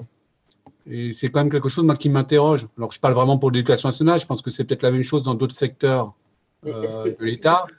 Voilà. Stéphane, est-ce que tu vois dans ta pratique la souffrance des élèves? Bah, ce n'est pas toujours visible. Je pense qu'il y en a certains. Je pense que ce qui a été très prégnant, moi, en début d'année, et avec les collègues, ça a été compliqué à ce niveau-là, parce que je crois que certains n'ont pas compris. C'est qu'ils ont fait comme si ça n'avait pas existé. Comme pendant 3 mois, les élèves n'avaient pas eu cours, ils avaient perdu toute habitude de relations sociales. Quand ils sont revenus en septembre, dès qu'il y avait un petit conflit, et ben souvent, ça se terminait un petit peu par des gestes violents, par des bagarres. Ils avaient perdu l'habitude de vivre ensemble. Voilà. Après, il y a beaucoup de choses qui fait que voilà, ils ont perdu ces habitudes-là. Et je pense qu'il y a les élèves, il y a des souffrances qui sont... Certaines sont cachées, d'autres sont visibles, on voit bien, parce qu'il y a plein de situations familiales. Voilà, mais c'est difficile à détecter, quoi. Et on ne se donne peut-être pas les moyens aussi non plus de les détecter. Parce qu'aussi, on n'a pas eu vraiment ces moments où on a pu voilà, se dire, on se pose, voilà, tout simplement demander aux élèves comment vous avez vécu la situation, comment vous vivez la situation. Parce que là, cette année, on fait comme si c'est normal. Parce que moi, je dis que c'est une situation extraordinaire et normale, puisque la rentrée, elle s'est faite normalement, en fin de compte. Puisque toutes les classes sont rouvertes. La seule contrainte, c'était vraiment le masque, plus la distanciation sociale, qui est plus ou moins respectée selon les configurations des lieux, parce qu'on ne peut pas toujours tout respecter. C'est-à-dire le brassage, tout ça. Voilà, il y a eu plein. Par exemple, nous, dans le collège, à un moment, après, ça a été remis en cause. Chaque classe avait sa salle. Après, on est revenu à une situation où c'était les élèves qui se déplacent. Voilà, donc forcément le brassage. La cantine, on a essayé de mettre en place une organisation. On commence le service plus tôt. Les élèves sont en binôme. Voilà. Mais c'est pas satisfaisant. Pas forcément satisfaisant. Ça évite pas éventuellement la circulation du virus. D'ailleurs, c'est arrivé puisqu'il y a eu plusieurs classes qui ont fermé. Très bien. Merci pour ton témoignage. Moi, je voulais un peu rebondir par rapport à ce que Stéphane a dit, parce que nous, on fait l'accompagnement à la scolaire, on fait les 2 devoirs pour ces enfants. Et après, à partir du 11 mai déjà, il y a pas mal de parents qui sont venus nous voir. Ils ont dit, ouf, l'école est ouverte, parce qu'ils n'en pouvaient plus. Ils se sont transformés en enseignants bis. On avait vu beaucoup d'élèves qui étaient démotivés. Ils pensaient qu'avec le confinement, ils l'ont confondu à des vacances scolaires. Il y a des enfants, ça a eu de l'impact sur leur sommeil, leur manière, voilà, leur quotidien. Il y a des enfants, les parents m'ont rapporté qu'il y a des enfants qui faisaient des nuits blanches. Et après la reprise, ils avaient du mal à reprendre le rythme le rythme qu'ils avaient avant. Donc, moi, je vois que sur le plan scolaire, ça ne va pas. Je vois des élèves aussi qui sont pas très bien. Ils se disent que maintenant, l'école, ça ne sert à rien. J'ai quelques élèves voilà, qui sont inscrits, qui vont même faire le décrochage scolaire. C'est l'absentéisme. Ils ne vont pas à l'école. Ils sèchent des cours ou je ne sais pas quoi parce qu'ils dorment tard, ils font des jeux. Voilà, ils sont adonnés aux jeux vidéo. Ils ont substitué l'école aux jeux. Les parents nous rapportent aussi que des élèves de terminale et tout, j'ai 2 parents qui sont venus me voir pour me dire que est-ce qu'on peut trouver une solution parce que leurs enfants, il y a un qui doit faire la terminale, la première, ils ont démissionné, ils ne vont plus à l'école. Là, lundi, on a rendez-vous au point information jeunesse pour essayer de voir, discuter avec l'élève. L'élève ne veut plus aller à l'école. Donc, comme Les dit Stéphane, décrochages sont très nombreux. Les décrochages et sont... voilà, tout ça, c'est dû à la pandémie. Les enfants ont été bouleversés, voilà, ils ne savent plus où donner de la tête. Pour eux, en plus, il y a des enseignants aussi qui sont absents pour diverses raisons. Et des élèves sont dans des classes ou bien ils sont carrément. Là, j'ai des élèves, des enfants qui viennent à l'association parce que là, je les vois à 14 heures, l'heure où il y a les parents, ils me disent que la maîtresse elle est absente, le maître est absent pendant 1 mois, 2 mois. Donc voilà, il y a toutes ces problématiques qu'on doit. Bien sûr. Maintenant, il faut mener la réflexion à ce qu'il faut faire voilà, objectivement pour essayer de. On ne peut pas résoudre cette santé mentale qui est là, mais essayer de voir comment on peut arrondir les angles. Déjà, pour les prochaines fois, si ça arrive, effectivement, parce que il y a aussi les femmes seules en situation de précarité, avec enfants en bas âge qui sont dans les résidences sociales. Effectivement, c'était un énorme problème parce que je vais essayer d'être très brève. On avait en 2019 aussi, même juste pour aider ces femmes, on a mis en place l'aide aux devoirs dans cette résidence sociale pour permettre en fait aux mamans, parce qu'on a mis des groupes de parole, pour permettre aux mamans d'assister au groupe de parole un mercredi après-midi. Il y a une psychanalyste qui animait ces groupes de parole. Avec ces femmes africaines, subsahariennes. Et pendant ce temps, nous, on gardait les enfants dans la salle, la grande salle commune, et on leur faisait des devoirs avec des bénévoles pour voilà, laisser le temps aux femmes, un peu de temps. Et effectivement, quand il y a eu le confinement, ben, ces femmes, elles étaient obligées de garder les enfants. Il y en a qui ont perdu le travail et il n'y a pas les moyens pour aider, faire du soutien scolaire à leurs enfants. La majorité, elles sont illettrées, elles n'ont pas les outils, elles ont un téléphone portable, elles le laissent aux enfants pour jouer, parce que pour s'amuser avec le portable. On a essayé, nous, de maintenir les groupes de parole via WhatsApp, ça n'a pas marché. Il y a une qui se connecte et 10 non, parce que elle ne peut pas. Le portable, c'est les enfants qui jouent avec. Et c'était très compliqué. Même le retour à l'école, je parle de l'année dernière, beaucoup de femmes n'ont pas remis les enfants. Ça, elles ont toutes des enfants en bas âge, primaire, pas d'école. Pourquoi? Parce que aussi, il y a eu un cas Covid au sein de la résidence. Donc, elles empêchent les enfants de sortir, de courir dans le hall. C'est pas possible. Alors, il y a l'été, à l'arrivée de l'été, on a essayé de convaincre, quand il y a eu des confinements, on a revu ces femmes une à une, on leur a expliqué, on a dit qu'il ne faut pas craindre, qu'il faut juste prendre les mesures de protection et tout ça. Et on a, comme c'est des femmes aussi qui ne partent pas en vacances, elles n'ont pas les moyens du tout. Alors, ce qu'on a mis, c'est au lieu de l'aide de devoir, parce que c'était l'été, on a fait des petites sorties à Champigny, au bord de la Marne, sorties avec les enfants pour faire un herbier, des jeux. Donc, ça a permis un petit peu à ces femmes de voir autre chose, d'oublier, on va dire, un petit moment la tension de la Covid. Mais on a eu beaucoup de remontées de ces femmes. C'est vrai qu'elles l'ont très mal vécu et la majorité, elles voulaient partir pendant cette période de confinement avec leurs enfants quand il n'y avait pas l'école. Elles voulaient rentrer chez elles, mais ce n'était pas possible.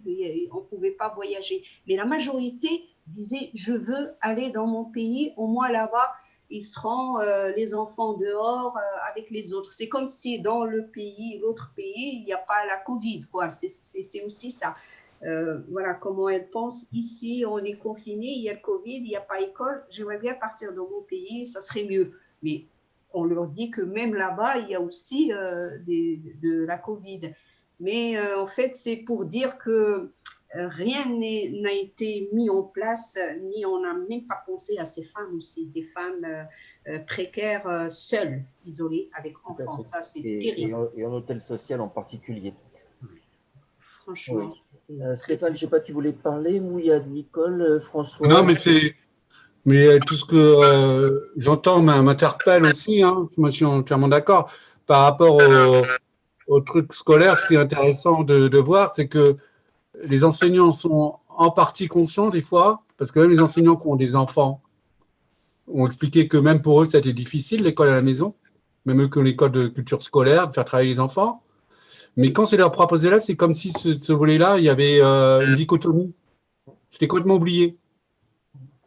Et donc ça, ils n'ont pas du tout, comme s'il n'y a plus la conscience de cette chose-là.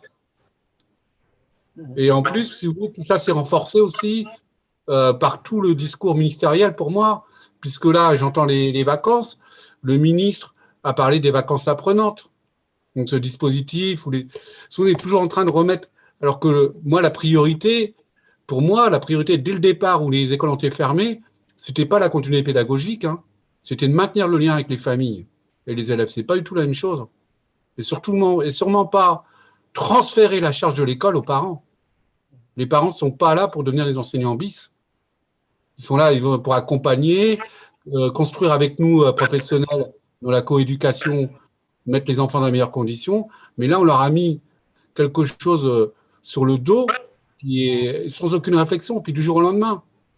Et en plus, les élèves ont eu beaucoup de mal à se retrouver, puisque comme tout a été fait dans l'improvisation du jour au lendemain, ils ont été bombardés d'outils numériques divers et variés, dont beaucoup ne respectaient même pas les règles du RGPD, donc ce qui protège les données, avec tous les outils.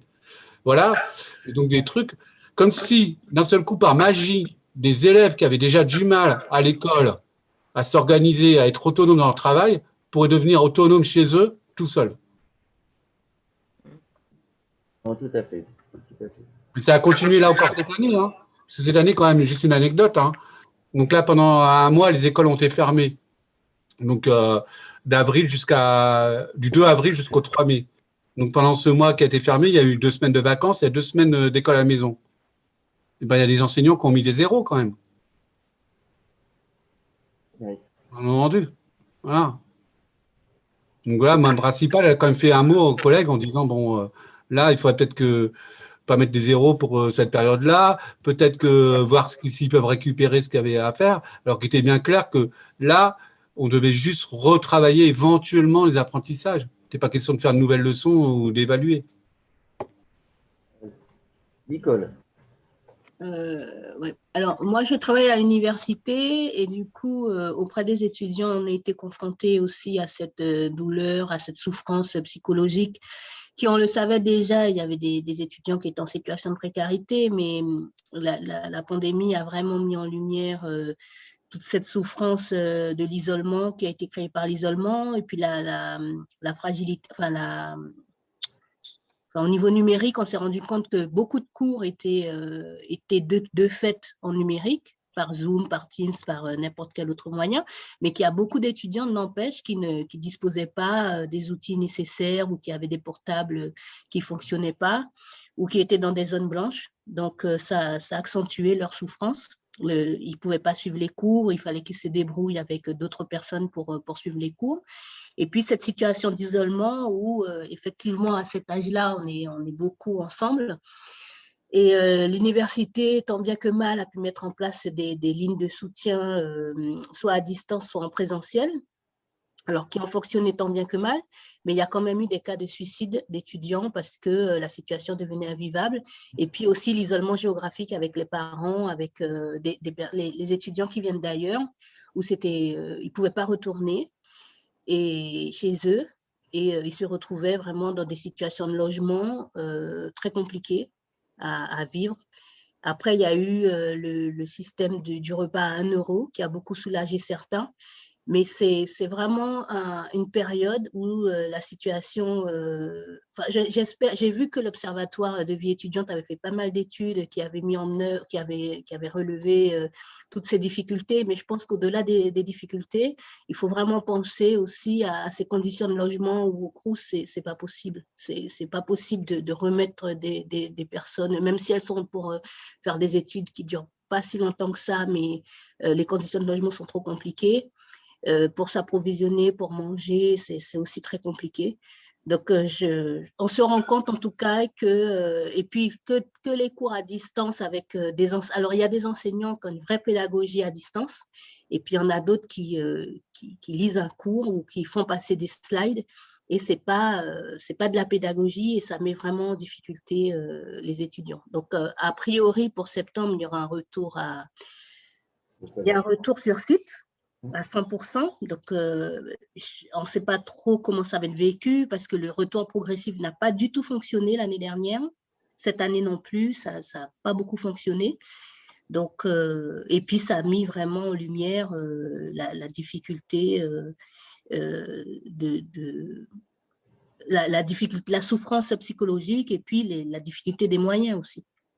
Alors justement, pour revenir à notre sujet, cette souffrance, est-ce que vous avez des indicateurs qui vous ont permis de la voir au niveau individuel chez les étudiants? Alors, il y a des enseignants qui… Alors, sur l'UFR dans laquelle je travaille, c'est la plus grosse UFR. C'est des cohortes de 80. Je pense que les enseignants, même au niveau des TD, je crois que c'est trop compliqué pour eux. Sur des étudiants qui ont révélé leurs difficultés, il y a eu l'interpellation au niveau de la médecine préventive, la médecine du travail, les psychologues. Mais sur la masse, je ne pense pas que les enseignants puissent faire un travail individualisé. Ils n'ont pas le temps, ils n'ont pas les moyens non plus. Et puis, peut-être que certains non plus ne sont pas sensibilisés à cette question. Et puis en visio, c'est totalement impossible. Oui, ce n'est pas évident non plus. C'est pas évident. Mais je pense que ça peut être l'objet d'études, mais vraiment de réflexion sur des camps. Après, il y a eu des rencontres d'étudiants où, à certains moments, on s'est rendu compte que quand ils venaient, ils retournaient à l'université. Ils retournaient à l'université. Je ne sais pas si vous connaissez Nanterre, mais il y a un parc, il y a un espace vert, et les étudiants se regroupaient sur cet espace au lieu d'aller en cours. Donc, du coup, ça mettait quand même en colère les enseignants parce qu'ils se disaient, on leur demande de revenir, ils ne peuvent pas, mais par contre, ils sont sur cet espace. Et c'était un peu exprimer ce besoin de liberté, ce besoin de souffler, ce besoin d'air qu'ils avaient exprimé depuis des années, au détriment des études, bien sûr. Donc, je crois qu'il y a une vraie réflexion de toute façon à mener sur des sujets. Ça a touché aussi à plein d'autres sujets. Et puis, à cette difficulté, de toute façon, la rupture du lien social, on se rend compte que ça n'a pas été expliqué, et puis ça n'a pas été travaillé non plus, parce que ça a été fait tellement brutalement que pour certains, c'est trop compliqué. Voilà. Voilà ce que je peux dire au niveau des étudiants. Mais nous, moi, je suis plus au niveau de la formation continue avec des adultes. Et là, la souffrance, elle était différente. C'est qu'ils se sont retrouvés avec beaucoup de cours en distanciel alors qu'ils n'étaient pas du tout habitués. Ils sont moins sensibles, ils sont moins aussi… c'est des populations qui aiment bien le numérique, mais de manière avec parcimonie. Donc, tous les cours en version numérique, ça a été compliqué pour eux. On a quand même réussi à avoir un certain nombre de cours. Comme ce sont des petits effectifs, on a quand même réussi à avoir des cours en présentiel. Et puis ensuite, ce sont des adultes qui ont été confrontés à ce que vous venez de dire à l'école, à la maison, des adultes qui ont été confrontés aussi à la maladie de leurs parents. Et là, ça a vraiment créé de la souffrance. Oui, tout à fait. Ben, on a eu la même expérience à Paris 13 avec les étudiants. Mais enfin, ceci étant, même les jeunes étudiants, moi je vois les jeunes que j'ai en mission locale en visio, ils n'aiment pas. Ils n'aiment pas. Et pourtant, ils sont nés avec un portable, un smartphone dans la main. Ils ont 18-20 ans. et ils ne font que ça, être sur leur téléphone portable, mais la visio, ils n'aiment pas. Et là, lundi, on recommence et ils sont ravis d'être en présentiel. Tous sont ravis d'être en présentiel. Donc, ce n'est pas qu'une question de génération. Hein. Je crois qu'il y a vraiment je me demande même, et on est un certain nombre à se poser la question, si on n'est pas en train de rentrer dans l'ère post-numérique. C'est-à-dire qu'en 18 mois, on est allé au bout des possibilités du numérique et que là, il faut qu'on recrée d'autres façons de se relier et que le mirage du numérique est devenu un petit peu plus évident en tant que mirage. Après, pour la… Ah, pardon. Voilà. Je voulais juste dire que comme on a des personnes, on a une formation aussi où on a pas mal de personnes qui viennent de l'étranger, notamment de l'Afrique subsaharienne.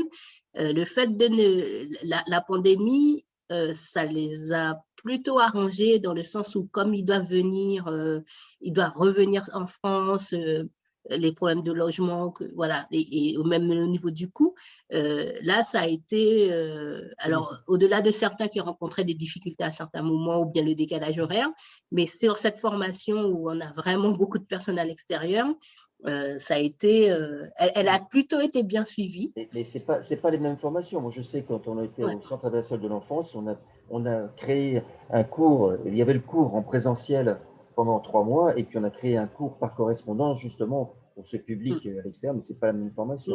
Ce n'est pas les mêmes choses. Monique.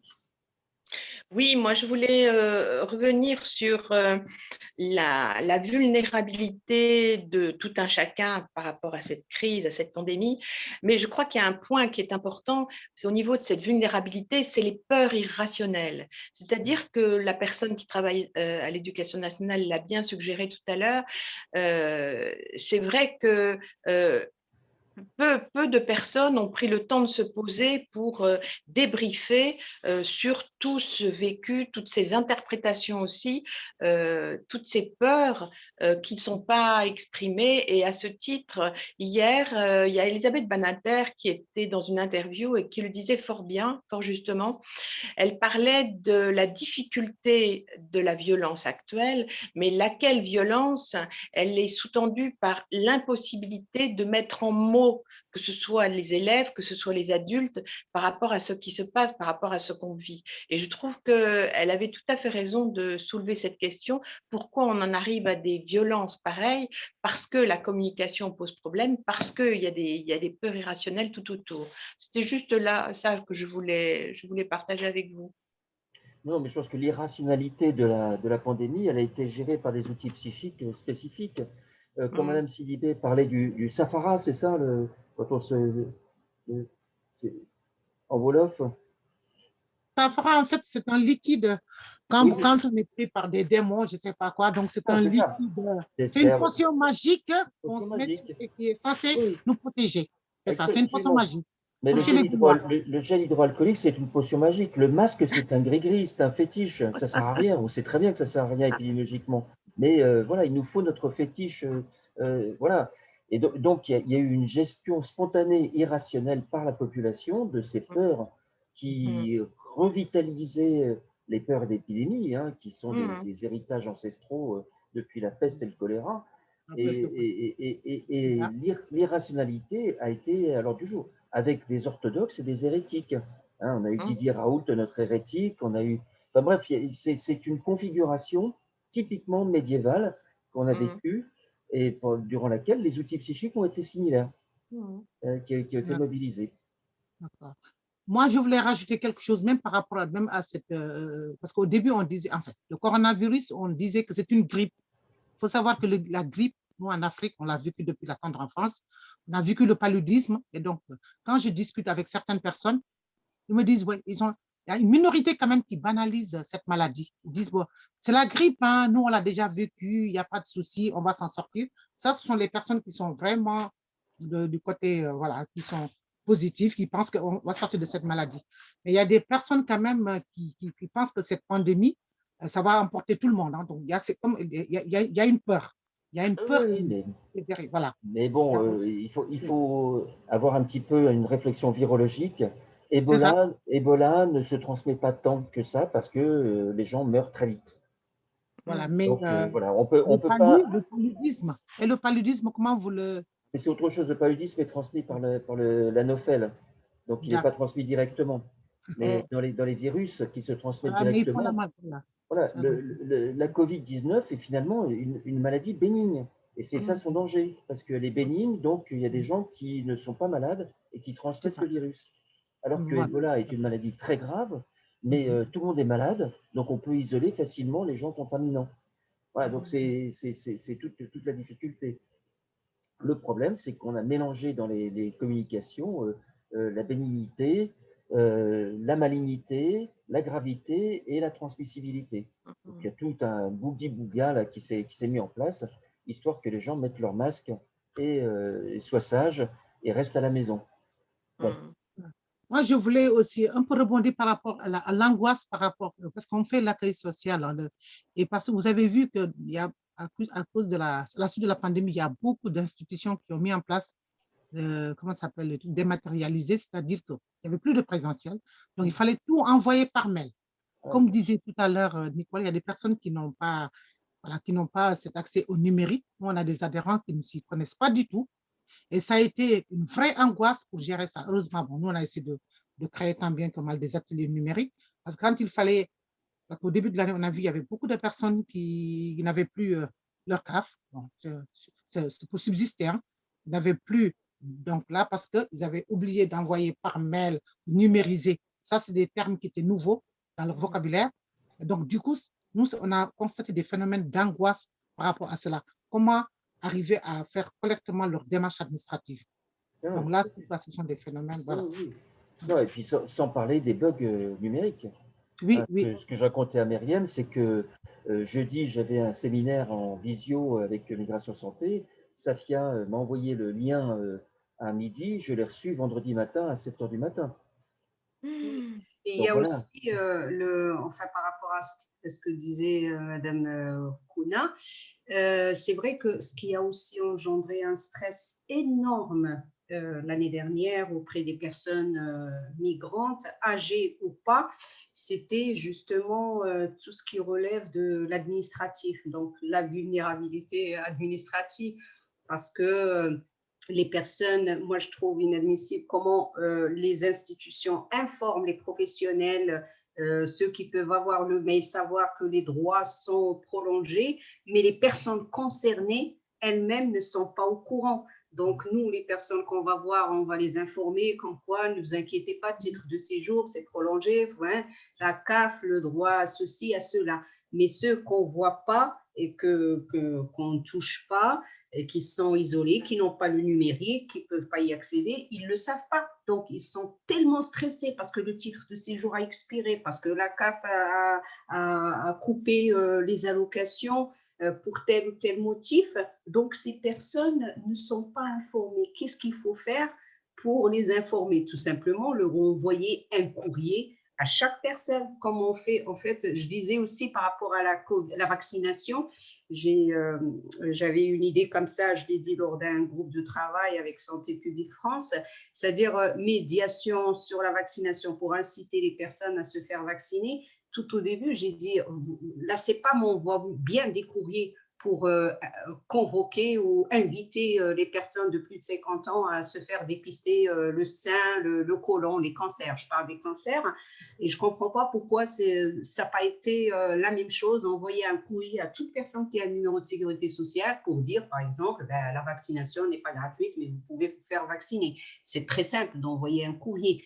Et ça aurait été aussi peut-être faisable d'envoyer aussi des courriers à tous les bénéficiaires de CAF, à toutes les personnes qui sont en situation régulière et les informer. Ces personnes, elles trouveront bien le moyen d'avoir l'information. Une fois elles ont courrier, elles vont demander à quelqu'un de le lire et elles sauraient qu'elles ne vont pas stresser. Elles vont apprendre que le droit est prolongé. Donc, moi, je trouve ça, c'était aussi quelque chose de raté, quoi. Ça aurait été plus simple de faire ça et la majorité des personnes seraient informées, hein, parce que ça a vraiment engendré un stress énorme chez ces personnes. Elles venaient, elles veulent juste mais non, je veux juste renouveler. Ben, on sait que c'était difficile d'avoir un rendez-vous à la préfecture, que c'était difficile d'avoir un contact, d'appeler. Vous restez. La seule chose qui a été faite en mai, un peu plus tard, c'était les plateformes de la CEPAM en ligne sur l'Île-de-France, tous les départements, qu'on pouvait faire des dossiers. Enfin, nous, en tant que dans l'accompagnement, on faisait les renouvellements de la CMU, de la CSS et de l'AME via Internet. On scannait tous les documents de la personne et on envoyait. Et c'est vrai que les personnes recevaient une attestation comme quoi elles peuvent se soigner avec ça. Mais pour l'aide médicale, il n'y avait pas de fabrication de cartes.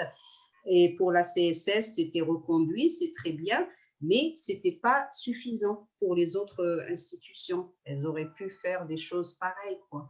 Ce n'était pas assez. Même cette facilité de la CEPAM, vous voyez, c'est toujours un double travail. OK, ça a été fait en ligne, mais par la suite, ils demandaient aux personnes de renvoyer le dossier par courrier. Et je ne vois pas la nécessité. Moi, ça m'est arrivé, j'envoyais des dossiers en ligne scannés et après, la personne reçoit un courrier pour lui demander « Ah, il faut aussi envoyer les documents en papier par la poste. » C'est n'importe quoi. Très bien. Sur ce problème-là, je me permets d'intervenir parce qu'en effet, il faut savoir que par rapport aux préfectures et par rapport aux demandes de titre de séjour, de renouvellement de titre de séjour, tout est dématérialisé maintenant, qu'il y a beaucoup de gens qui sont trouvés dans une situation précaire à cause de ça, avec l'impossibilité même de prendre rendez-vous sur les plateformes. Donc la seule décision qui a été prise, c'était de prolonger les titres de séjour au mois de mars, là, pérennisé, mais il y a beaucoup de gens qui ont été en difficulté. D'ailleurs, il y a plusieurs associations qui sont retournées contre plusieurs départements actuellement, parce qu'il y a même le Conseil d'État a demandé qu'il y ait un accueil physique, c'est possible. Donc, il faut savoir aussi, il y a aussi une défaillance de l'État là qui est très très forte à ce niveau-là. Hein. Les associations comme la CIMAD, le GISTI, voilà, ont poursuivi les préfectures. Et il y a même un trafic qui s'est mis en place, puisque comme c'est impossible d'arriver à prendre des rendez-vous sur les sites de différentes préfectures, il y a des gens qui se connectent, qui font ça toute la journée, qui revendent. Donc, il y a un truc qui est monnayé. Il y a une boutique, moi, que je connais dans le 10e arrondissement, qui vend de la téléphonie et qui prend les rendez-vous aux personnes contre 30 €. Et j'ai tenté, j'ai orienté une personne, elle a réussi à avoir le rendez-vous, la convocation, et elle est partie à la préfecture avec 30 €. 30 €, c'est quand même, ça reste un tarif, on va dire, bien, mais il y a des agents à la préfecture. Je connais une caissière dans mon quartier, elle a payé 800 €. Ouais. Un agent de la préfecture. Bon. Ouais. Oui, non, pour avoir un rendez-vous. Tout à fait. Mais bon, on va pas épiloguer sur les dysfonctionnements de l'État, parce que ça, on aurait de quoi passer des semaines et des semaines. Monique, tu voulais intervenir? Oui, je voulais juste vous dire que je dois vous quitter. Et je voulais vous remercier vraiment. C'était fort intéressant, tous ces échanges. Et merci aux deux intervenantes aussi. Sinon, je vous souhaite un bon week-end à tous. Ben, merci beaucoup. Au revoir. Merci. Merci à toutes. Merci Stéphane. Merde Stéphane pour mercredi. Merci. À bientôt. À bientôt. Merci. Et bon été. Bon été à tout le monde. Merci à tous. Merci, au revoir. Merci, au revoir. Au revoir. Au revoir.